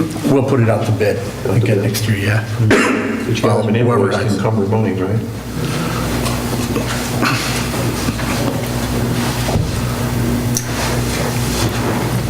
Not if you have, you have to have the invoice or just the project set forth. I was told you had to have an invoice to encumber it. So can Highway generate an We can- invoice for paving that for us? Yeah. We'll take care of that, Steve. Yep, Because they're probably going to do it anyway. probably. And that's it. And you can go right into airport. Do we want to, I'm sorry, Steve, do we want to what Bob and she was just talking about? Oh, do your resolution to approve the light pole. Accept the easement? Accept an easement. Do we want to do that? That would be parks. Yeah, that's fine, we do it right now. I just didn't want to miss that. because we- Motion on Yeah, the you got floor a motion to accept an easement from Shoe Hydro for the installation and access to the proposed lights for the falls.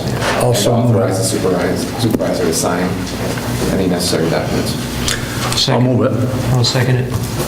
Discussion? All in favor? Aye. Anybody opposed? That carries.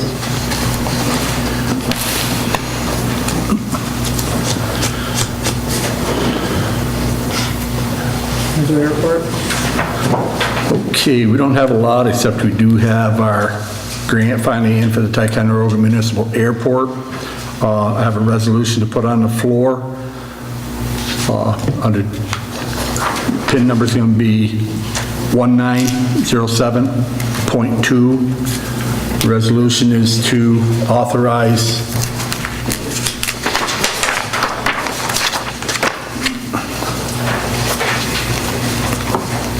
AES to put the fuel tank out to bid. It's perform airport master plan update with, excuse me, wrong one. To perform the airport master plan update with GIS component The estimated total cost is $274,608. Federal share is $247,147. Local share is $13,730. The state share is $13,731.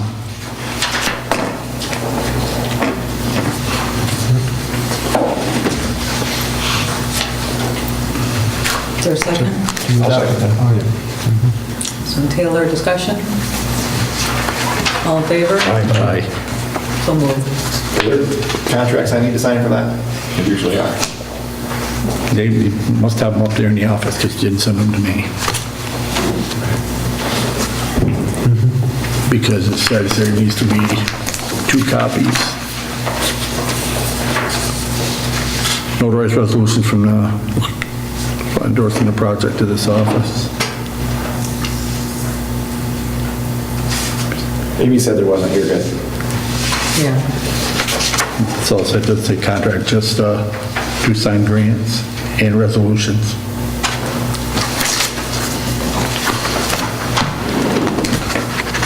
Anything else? No? Not this time. Okay. Going to highway? We had a meeting October 29th. Councilman Taylor began the meeting for me as I wasn't able to get there at the beginning of it. John Deming, present were John Deming, Mike Parent, Wayne Taylor, myself, guest Sean Good, Dave Giuliano, Carla Vigliotti.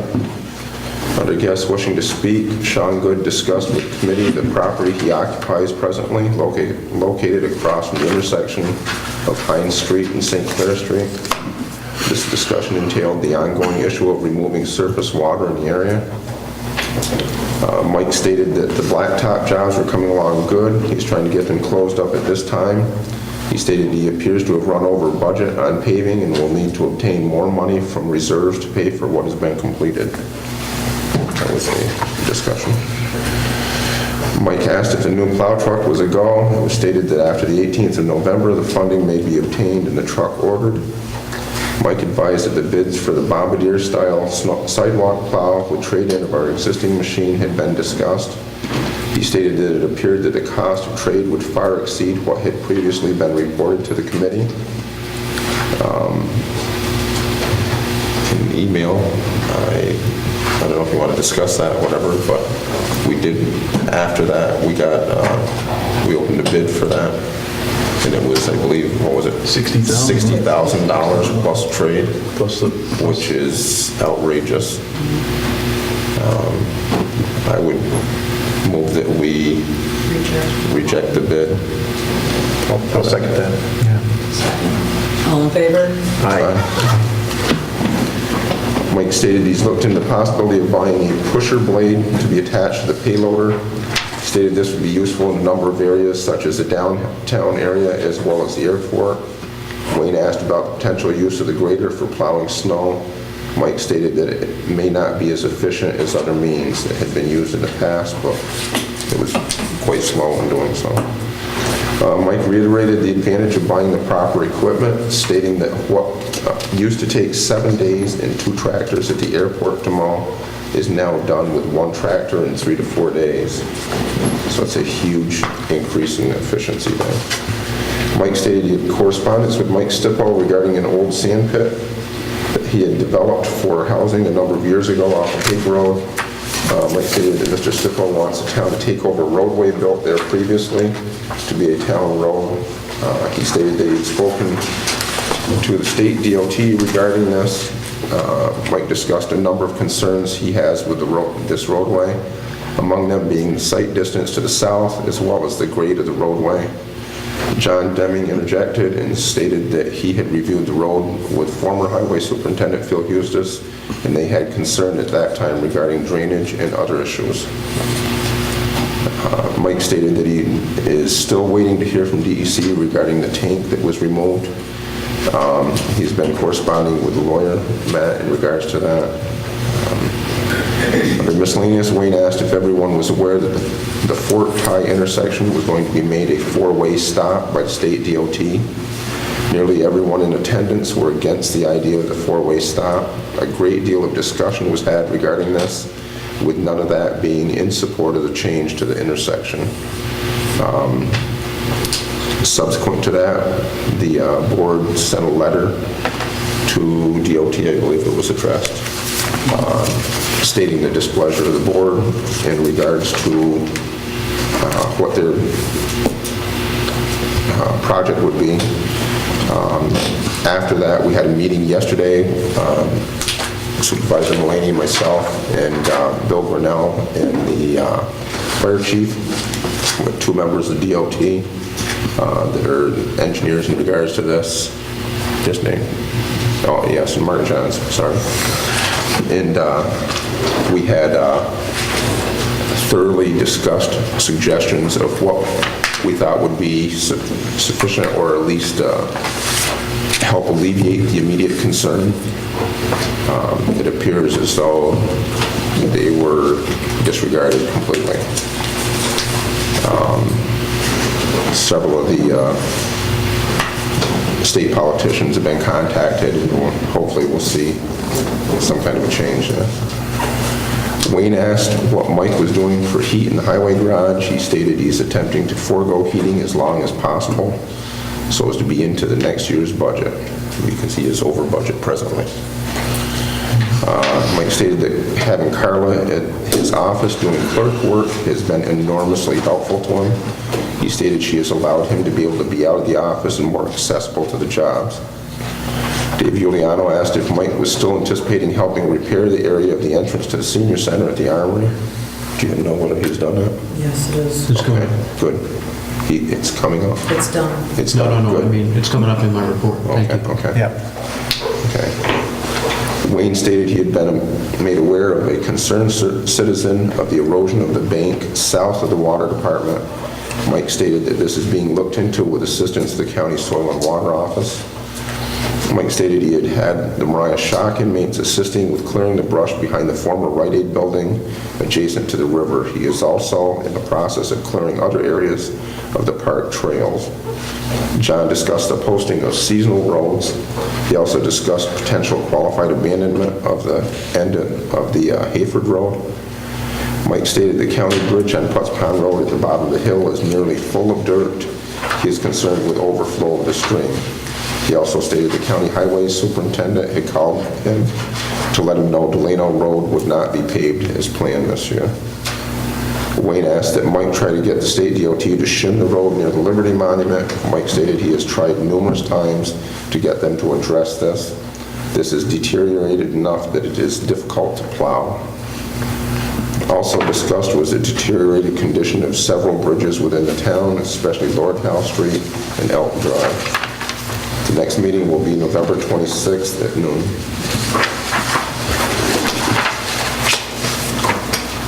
Good, thank you. Human Services, Councilman Leon. Okay, youth met on October 21st.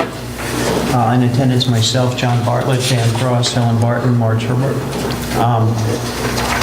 These meetings are a week after this meeting, so I'm going to start with what happened then, and since then, we followed through with some of this stuff. So Helen Barton Benedict had applied for the ski program at that time, and Todd Bilo had applied for the mini basketball program. And we had to wait for other applications because we put that out. Marge and Dan are operating K through 5, which runs Tuesday, Wednesday, and Thursday from 3 to 6 p.m., bottom of the Armory. They're having about 23 kids a night. The juices and water are selling well to the children. The reason we put that was the committee had switched from sodas, trying to maintain a healthier diet for the children. And that was Lynn Sawyer, actually, and some of them had worked on that. It was a good idea. Todd is running the bitty basketball program at the Armory on Sundays.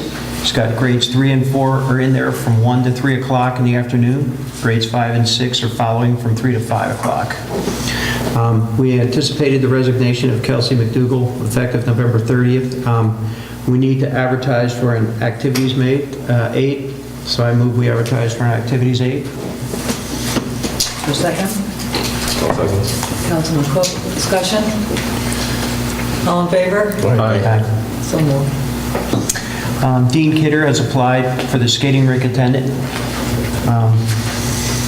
We need to go ahead and move that one too also. I move that Dean Kidder be put in as skating rink attendant this year. Second. Councilman Whitford. What is the rate of pay? Is it, you have to That's- specify, or is there? No, is there- it's a lump. It's a lump sum? Okay. All in favor? Aye. So moved. And since we started this, Helen Benedict needs to be nominated for the ski program advisor. I would move that. I'll second. Second by Councilman Taylor. Discussion? All in favor? Aye. Carries. Oh, I got my next meeting November 18th, 5 PM at the Armory. That one might be right, huh? Okay. Thank you. Is it all right to seniors? As I find them, there they are. Oh, lost them. Let's see if I can find them again. Sorry. Seniors met October 16th. We had some stuff going on there. If we can I give courtesy of the floor to Ann Dolbeck, please? I'll second that. Okay, Ann, did you want to? I just wanted to thank the town board and Mr. Barrett for Paving the apron? paving the apron, right. It was done yesterday, and we had, the youth commission still came in on time. We just had to cancel one program, but the town board is always very cognizant of seniors' safety, and we want to thank you. It's much better. Thanks, Ann. Thank you. So the parking lot apron has been repaired by the highway crew. They did a great job. It was an important project. With the winter coming, they were having a lot of trouble with the ice slipping going down there, so I want to thank the highway department for being able to get this done for us. Sale, Southern Adirondack Independent Living. There's a person at the community building every Friday from 10 to 2 to help anyone get the best form of medical D coverage. We wanted the seniors to know that. There's a phone number here for that. This program also helps anyone to get into New York State Marketplace Insurance. I want to be careful with this, okay? This is a New York created its own website and database. Hannah's the young lady that does this for everybody. She's already gotten 22 people on board. It's linked to Obamacare, but New York State has its own website and it works. And she wanted people to know that. She wanted to be real careful how I worded that. Seniors won't be having a December meeting, and January will be weather permitting, so when we get to our December meeting, I'll talk about what's happening in January, hopefully. Not that I can predict the weather. Thank you. Good, thanks. Public safety, Steve?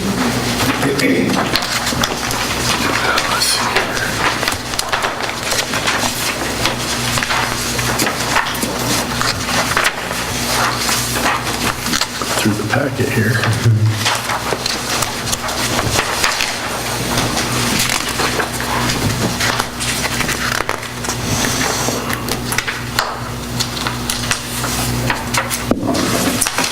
Just gotta jump backwards.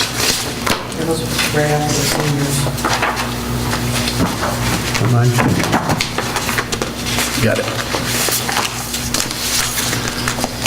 Okay, we met on the 28th, 5 o'clock.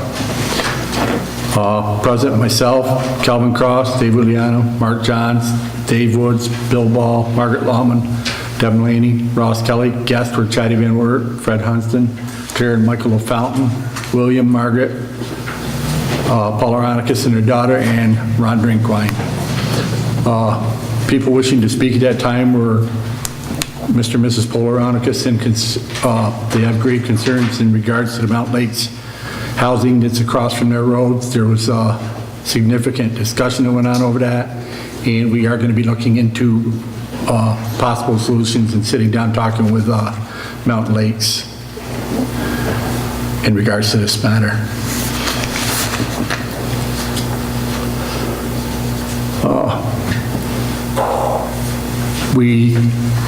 Let's see, Matt, did you get the paperwork on what Mark needed for the local laws and ordinances For in regards to the, certificate of occupancy, Yep. junkyards and parking. okay, so you can take care of it during your section? Yep. Okay, I won't go over that then. Okay, Mark stated the prescription take-back event that occurred October 26th was the most successful one that he had had so far. Mark stated that he is reaching out to all the schools. He has stated that a drill was performed at the Ticonderoga Middle School with many outside agencies participating. That is it was very successful. He also stated that the schools are very happy with the work that is being done. Mark told everyone that the electric live scan for fingerprinting has been installed and that the training of our officers will be ongoing until all the officers are fully trained. Mark also addressed the narcotic interdiction project, which is going on in Ticonderoga. Beginning with this, he stated that he is getting a lot of information from people in our community. He also stated that a lot of the problems that the Ticonderoga Police Department is having is at the same places where code enforcement is having problems.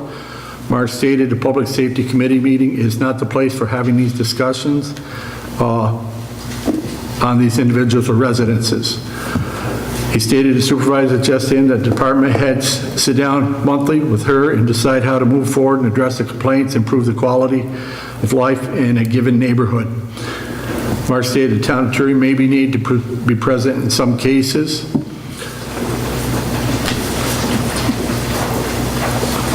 Okay, I also brought up Bill Ball's been doing an exceptional job. He now has help on hand, so I expect a lot more work will be getting done as far as the fire safety inspections. Bill told me today that that is what he has put our new code enforcement officer on, and that's what he'll be working on until he gets his training in place.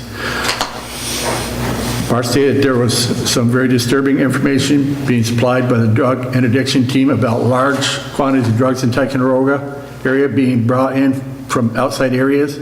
Stated that people bringing in these drugs in Ticonderoga area are also carrying handguns. Mark also has intentions of working with New York State Police and bringing in a K-9 to the Ticonderoga area for a short period of time to work with the drug interdiction team. He emphasized the dog will only be used for the drug problem in Ticonderoga.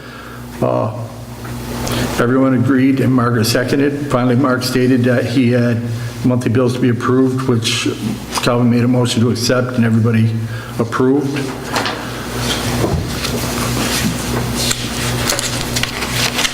And we adjourn. And our next meeting will be held on the 25th at 5 p.m. What I might say is I have to read these. Ron does my minutes, and I'm second person reading.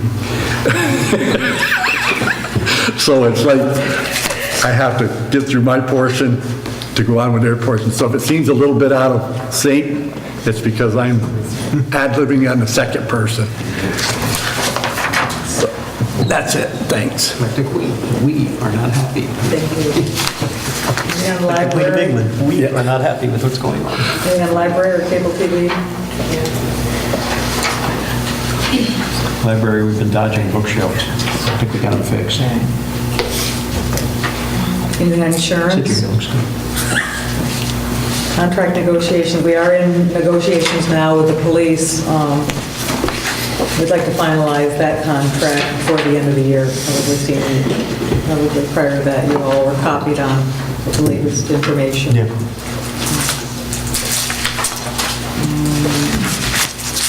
Cultural Arts Initiative,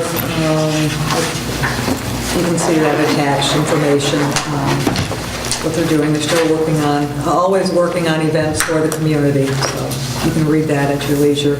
And you did touch on the Drug Coalition. There is an attached bit of information about that on exactly what the mission is, what we're doing, and how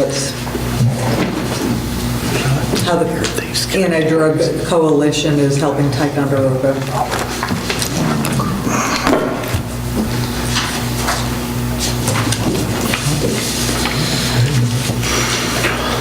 We're into the supervisor's report. Jeff, you already covered the DOT meeting.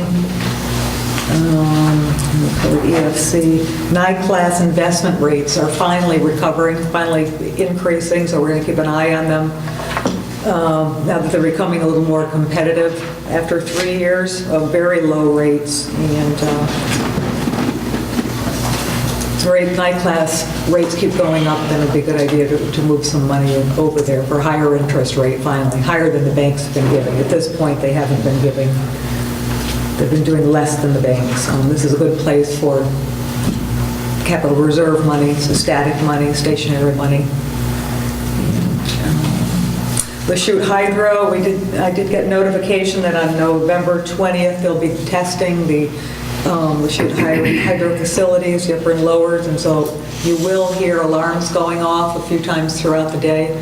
Not to worry, this will be a planned hydro testing.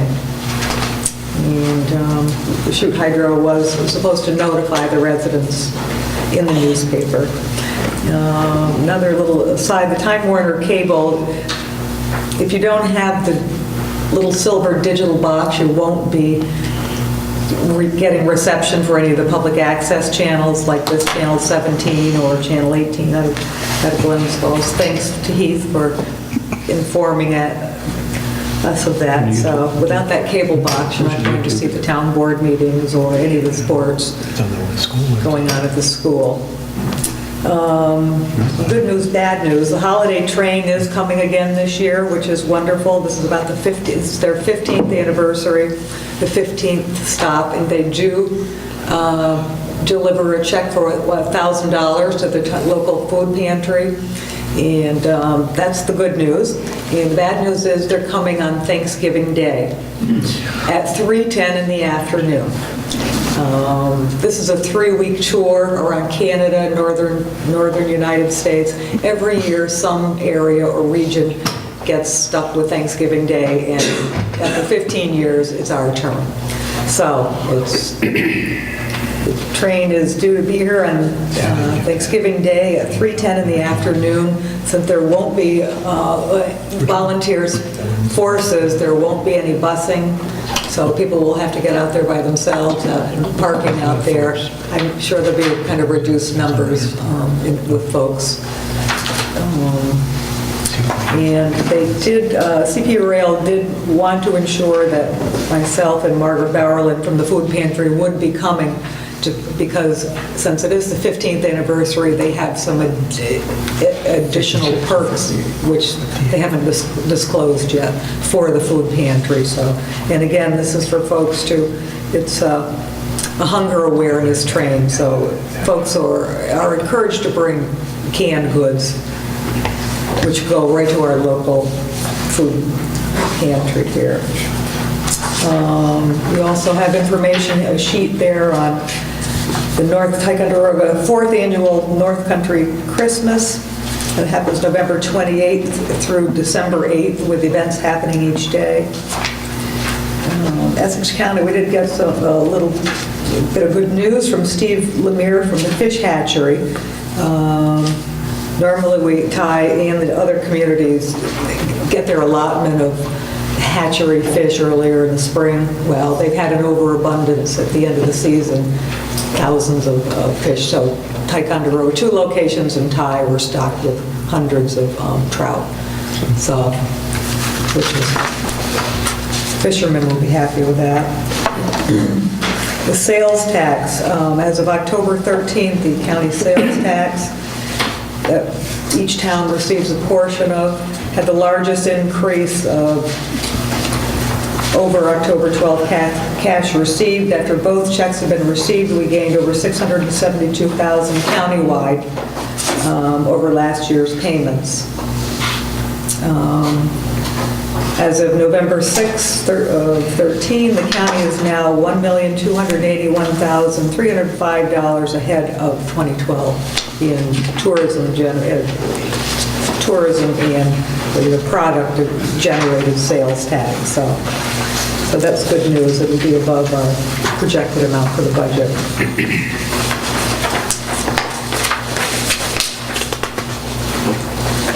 Go to the report of the department heads. We'll go budget officer, Carla.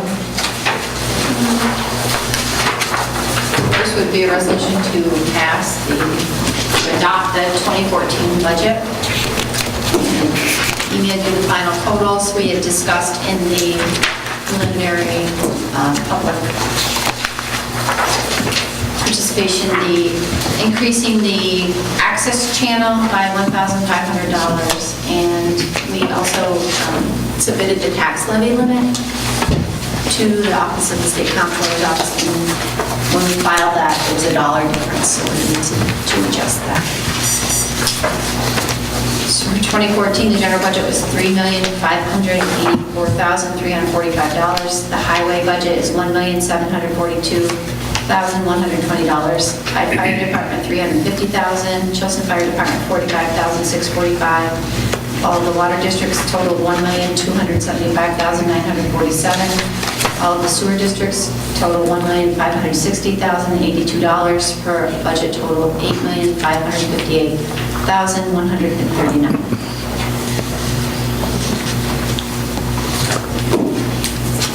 These are all the changes from the preliminary to the adopted, it's just the access channel increase. And, somebody want to move that? I'll move it. Second for discussion? Second. Discussion? No. This is to adopt this? Yes. Or-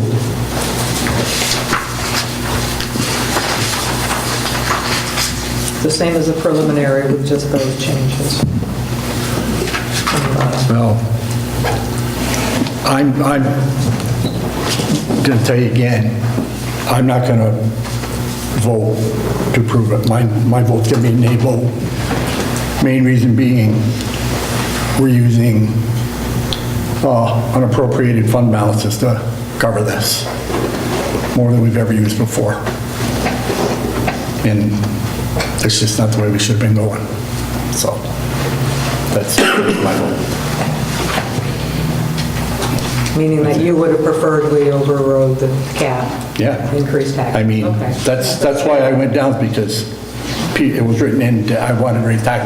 My point has always been, you take the 2%, you've got to, if you're going to have a balanced budget, you've got to go up by 1.5%, 2%, maybe sometimes 3 above that to stay there. But digging into the unappropriated fund balance this high,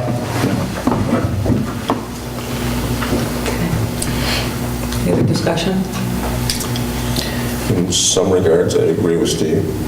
That's the whole point why we had discussed about talking about going over the 2%. In my opinion, in essence, we did go over the 2%. We just covered it by taking money out that we had saved up. All that does is just create a negative or create a false sense of that we did a great job. It does more than that. You know, we use that money to maybe cover grants until the grant money comes in. You know, we start depleting that money, it also will affect our ability to do things. You know, you got a 50% mention, $1.7.5 million loan, it's got to come from somewhere. It's going to multiply it down the road. I know. But it's staying in the 2%. So, you either, like you say, go above the tax cap, or you make some serious cuts. We can't keep going like we're going, so people really, they don't like to hear cuts, they don't like to hear losing jobs, but something's going to have to give on one end or the other. You can't keep doing this. I agree. Can't have smoke and mirrors eternally. No, it won't be in a couple of years. We, you know. All in favor? Aye. Opposed? aye. Councilman Taylor opposed. Aye. I'm not opposed. I'm sorry, Whitford. I got you. She got it covered. Interfund advances, as per general municipal law 9A, to be adopted for abstract 11. From general to the capital project issue, pocket the park, page 42, $9,950. The funds will be reimbursed with grants.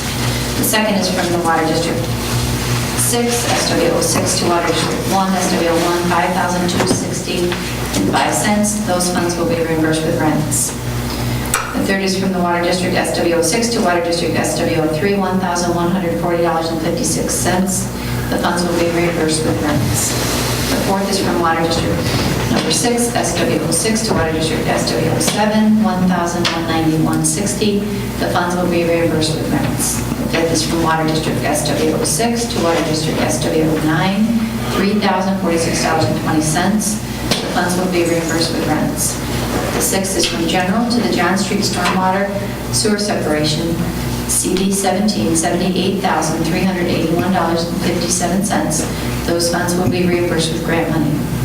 The seventh is from the General to the Capital Project Chilson Reservoir, age 36, for $1,336.50, and those funds will be reimbursed with financing. I move. Councilman Second. Councilman Woodford, second. Discussion? All in favor? Aye.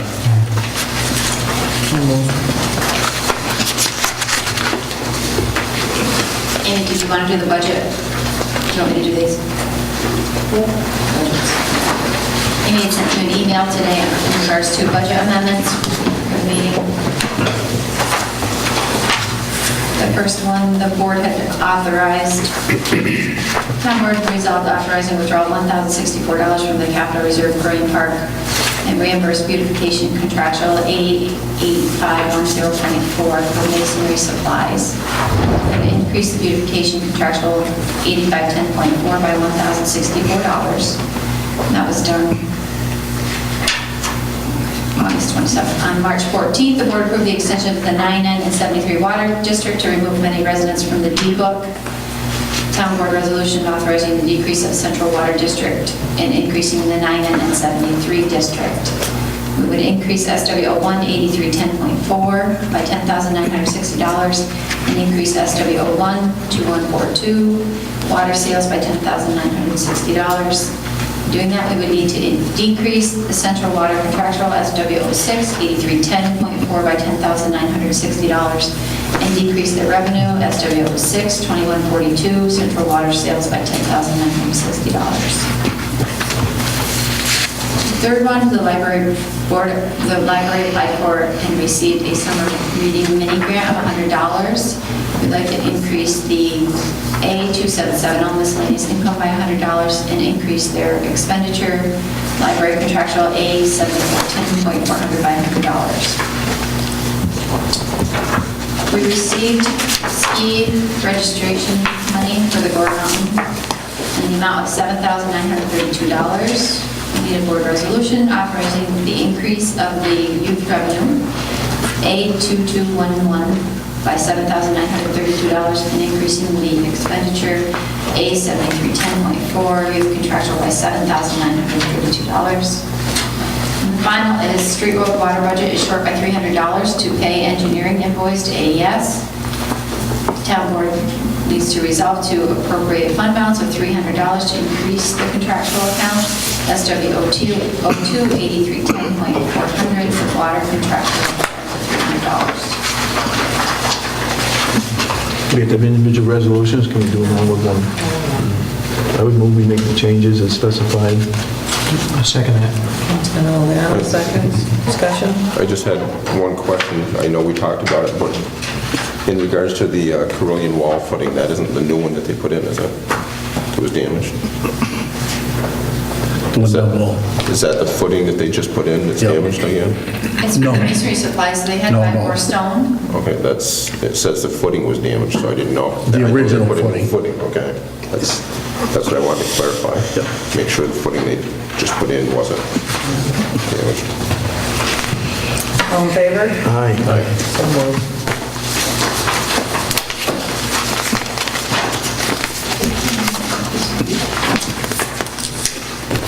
I would recommend going into executive to discuss the union negotiations at the end of the meeting. At the end of the meeting. That's all I have. Yeah. When we go into executive, do our board members elect stay? I got to stay when we did that after. Yeah, it'd be a good Okay. experience. Yeah. Town clerk, Tanya? No. When am I getting into that? You're all set? Oh, come on. Legal Jeez. counsel, Matt? Why'd you get it? Okay, little clarity on the October report. This month, we had a couple local laws. One is certificate of occupancy that Bill had given me. Tanya said he's got a question. I'll get to him about what his question is, but I'm pretty sure I drafted it exactly how he wanted it, so I'll just kind of go through it. Well, he has some other concerns. We just talked about it. I think Okay. he might not have read that first sentence in there, right? All So right. I'll talk to him about it tomorrow. We want to make sure he has all the tools he needs. He has a long time. to find He was worried about support when for it. occupancy changes. So when you get a vacancy and then somebody switches over to a new one, that was his big concern. And that's in here. So I'll talk. And the number of vehicles in the other one. One. Well, that's a different one. And the junkyard law, which is one, and we added boats. So it's one vehicle, and we also added Down boat. from 2. Down from 2. So that meets with the building code now, which is 1. And we added boats to that, which wasn't in our old law, it is now. So it's 1 boat, 1 vehicle. And the final was parking, and I had a couple notes here. I drafted it as, no recreational vehicles and trailers on town roads, parking lots, public property, etc., for periods in excess of 24 hours in any 30-day period, and subject to a town board permit. So if you had an event going or something and you wanted to have a street that you were going to issue a permit or something for, you could do that. So I included that in there. I capped the permit at 4 days, and the note I have is, obviously the 24 hours within 30 days and the 4-day periods are all subject to discussion. That is purely what I drafted. And it sounded reasonable, and of course the board sets that policy, so. My thought on the 24 hours in any 30-day period, and I also included in there a moving distance. What I call the vehicle shuffle. You don't want somebody moving 100 feet up the road. For another 4 days. Police officer saying, you've been here a day. No, I haven't. I'm 100 yards away. Here's the picture. Now you got phones. So I put a pretty good distance on, it's a couple thousand feet. So to avoid that scenario of, just leapfrogging cars with trailers. If you want, we can set public hearings on these for next month. You could just set a public hearing on them. You don't have to necessarily adopt them. If there are changes, then to adopt them that night, I would have to have those changes to at least 10 days before. And if you have committees and things, some of these may want to be looked at by committee. If the committee made changes and it was within that 10 days and we couldn't get the final to you, you could still have the public hearing. That doesn't stop the public hearing. At your year-end meeting or that end meeting, you could adopt them then too. So time-wise, you've got plenty of time to do this however you want. And the draft local law will be in the paper, right? The notice of public hearing. But not the law itself? No, not the laws don't get published in entirety. But you can put them up on your web. You could definitely do that. So this would affect, just let me get this straight, this would affect, say, a contractor that's building a house. You would have to get a permit. A CO? Oh. What I'm saying is for a trailer, somebody's building a house, or say, for instance, down the street, okay, especially on Montgomery Street, because there's a lot of property to pull off the side. Okay, a contractor would have to get a permit for 4 days, park his vehicle there to do a 2-month job. And actually, it's funny you asked that, because that's kind of the scenario I had in mind. And we see it down in the city of Glens Falls. They're when we were doing our store, they're on you for parking. Your contractor, if they're out there, they'll nail. So that's that I think is the policy decision that the board has to discuss, is what do you want to do about that? You don't have to have 4 days. You can say the town board can issue a permit. And the town board could you could have no cap on that days, I guess is what I'm saying to you. That was merely put in there as a draft to show you that you could do it if you want. Depending on circumstances. My comment is you're trying to make things better in the downtown, whatever. Somebody wants to redo their building or something like that, and you limit somebody to have if they have that type of facility. I'm glad you're having that discussion. A contracting trailer there. I mean, it shouldn't be a mess. It shouldn't be. That could be on the building permits too. Not, say you can't. Code enforcement could issue that. They issue building permits if That's right. for the time the home is being built. Or if there's times it has to be moved, maybe it has to be moved for the weekend. I just think it needs to be. Well, Those are the kinds of things that when you read it, the town boards always has the authority to do this, but I put it in there to make sure it was specific, that you've got the ability to impose conditions. So you could say, hey, we will grant you a permit during business hours during the week, but evenings and weekends, we want it gone. That's your permit. So you've got that ability, in that law. You would have had it anyway, but I didn't want somebody to come to the town board and say, you can't impose conditions on this because your law doesn't say you can. Well, yeah, you can. Town board always can. But now you put it in black and white. The warranty's on the box. I would move that we have the public hearings on the next town board meeting. On all three? Just stagger them. We set them at 6 and we'll just, Right. But you want to have them on all three? The junkyard, the parking of the trailers, and the I don't think they're going to take that long. No, I just want to make sure the rest. I would do them all. what we'll do is, in the notices, we'll set one as the first one, and then the next one immediately to follow, and then immediately to follow. That way we don't run into... Instead of time constraints. You got it. Yeah, she knows how to do this. We don't have to draft them anymore. She's got it. Burn Barn Road, Carla did help Mike get all those pictures down to me. Wait a minute, Steve. Oh, I'm sorry. Somebody in a second doing the... I'll second. All in favor? Aye. Carries. Yeah. The QA on Burn Barn Road, the last draft we had was just a draft. Now, Mike did go up and take a bunch of pictures, and I sent copies with it, but I've got better color copies to give for the town's record, just to document why it needs to be done. I think if you look at the pictures, I went up there, so I saw it, but anybody who hasn't, you look at the pictures, it's eye-opening as to why it needs to be done. And that gives you a little bit of a basis to do it. Mike's on vacation, so he couldn't sign the permit. Farley probably could have, but I didn't want to run into any questions of anybody saying, why didn't the highway superintendent sign it? So my advice would be, you've got the end of the month meeting, have Mike sign it at that time. I think he's back the day before or something, and then you guys can adopt that resolution. That kicks it up to the county. We'll go from there on that.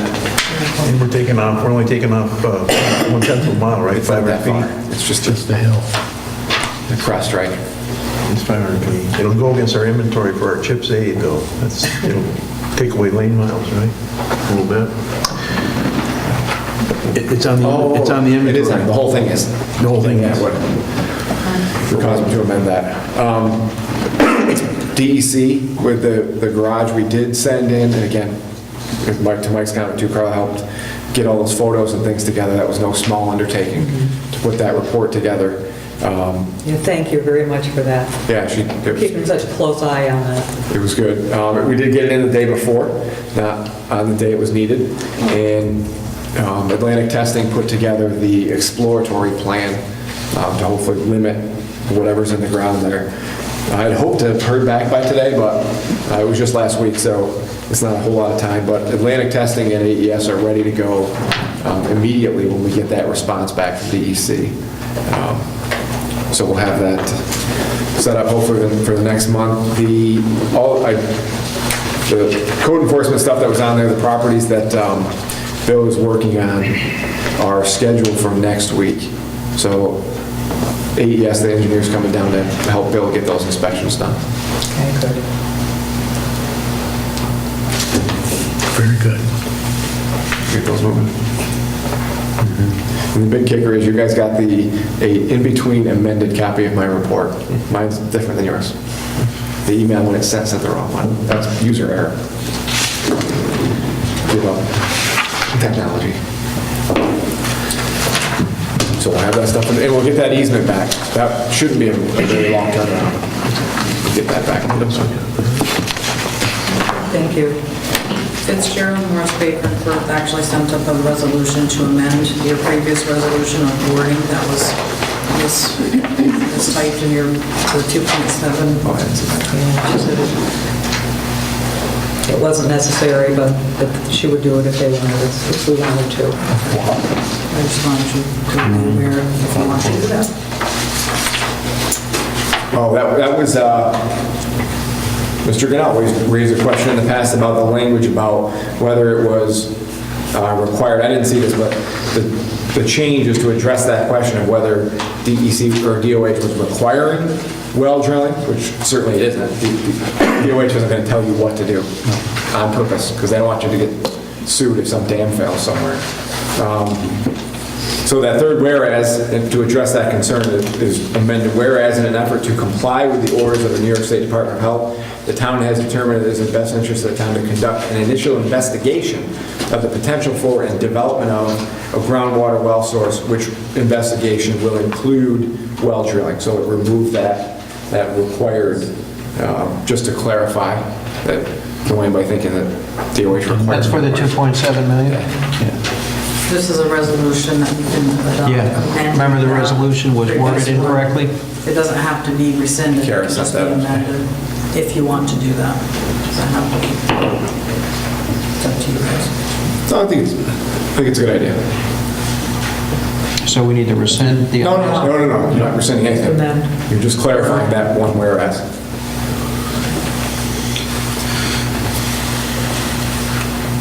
I'll move it.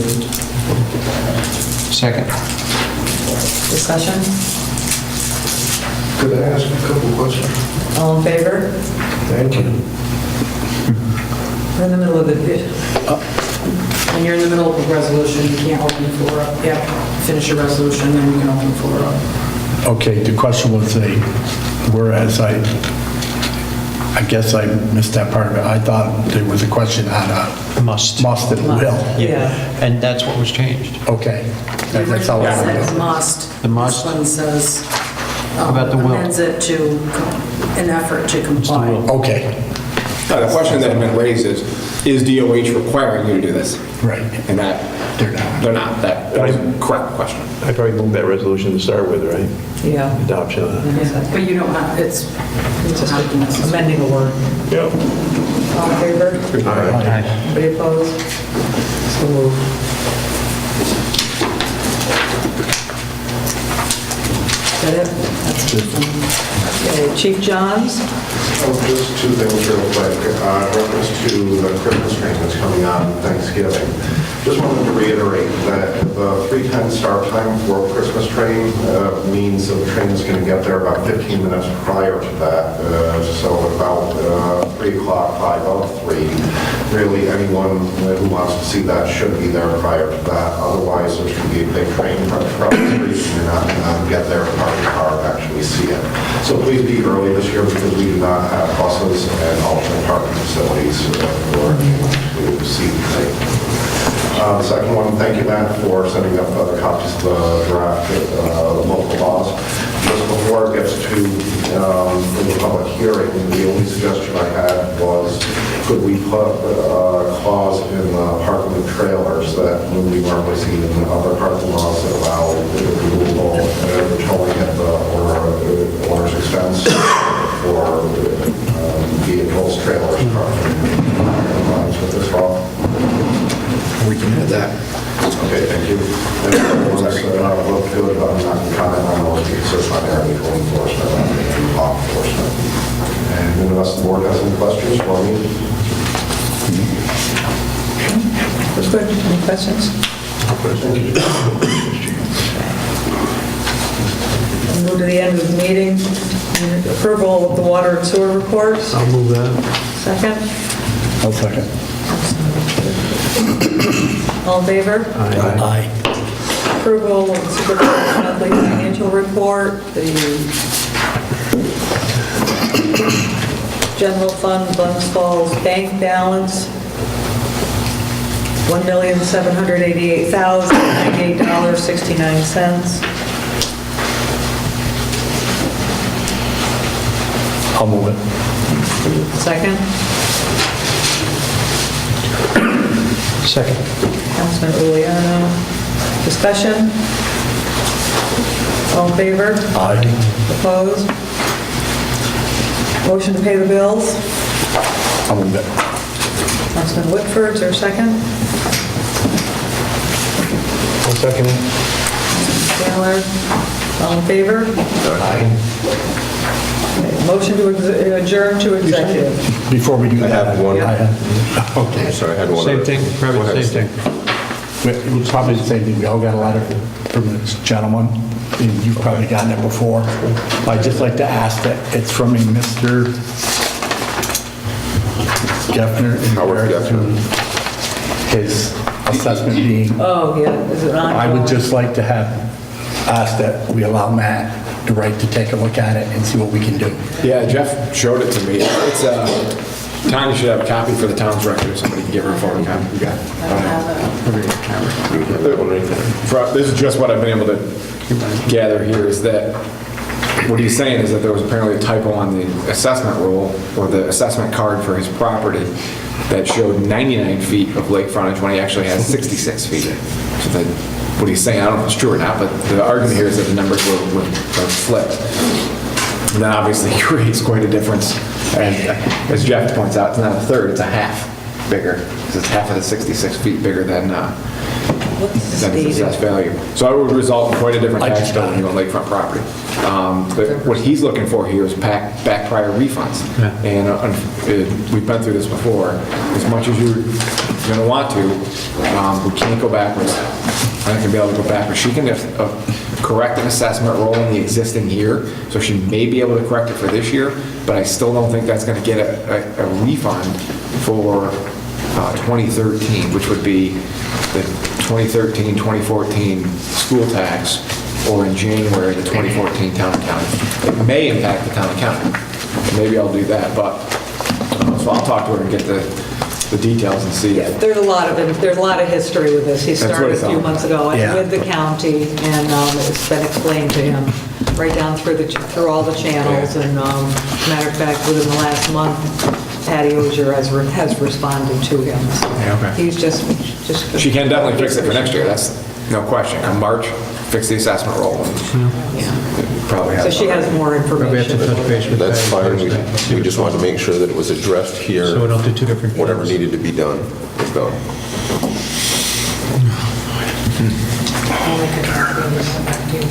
I don't need it. Steve, you said had something? That was it. Oh, that letter? Okay. All right, motion to adjourn to executive? I'll make a motion. Second. Okay, all in favor? Do we have to state why we're going into executive? Yes, we do. Sorry, who seconded? Well, we got to say why we're going into executive For session. union negotiations. Yes.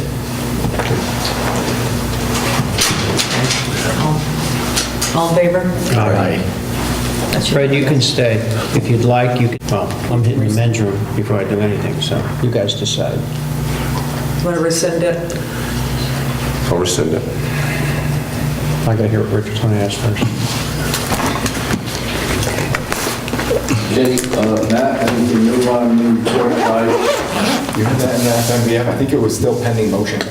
The motions I believe are in on the, instead of settling, they challenged it. Yes and no. The motions were filed. I haven't seen a decision, and John would have sent that over if it did. Yeah, it's on a decision. The motions are in and fully briefed to the court, so it's before the judge right now. Okay. My other suggestion then would be to this board, the new board, that no monies be given to any nonprofit organizations, especially with all the money that the taxpayers are going to have to pay for this water system and a lot of the other big bills that we have. Just remember, you all have kids probably. If you don't have enough money to buy them 3 Christmas presents, you buy them 2. So that's the way the town board should react to it. No money for nonprofits, no money for invasive species, no money to be given away. Nothing that is given away. Keep it in town. I mean, we have people in town with a food pantry that's got bare shelves. I think if you're going to give $1,000 or $2,500 for invasive species, if that should come up again, which probably will, as the town of Ticonderoga being a good neighbor to the lake, give $2,500 to the food pantry. That at least supports the kids that's going to school. So, if you got to give away money, give it away where it's going to do the most good, not to the people that got the money to take care of the lake themselves. Thank you. Motion to go into executive? I'm like, Second? Second. All in favor? Aye.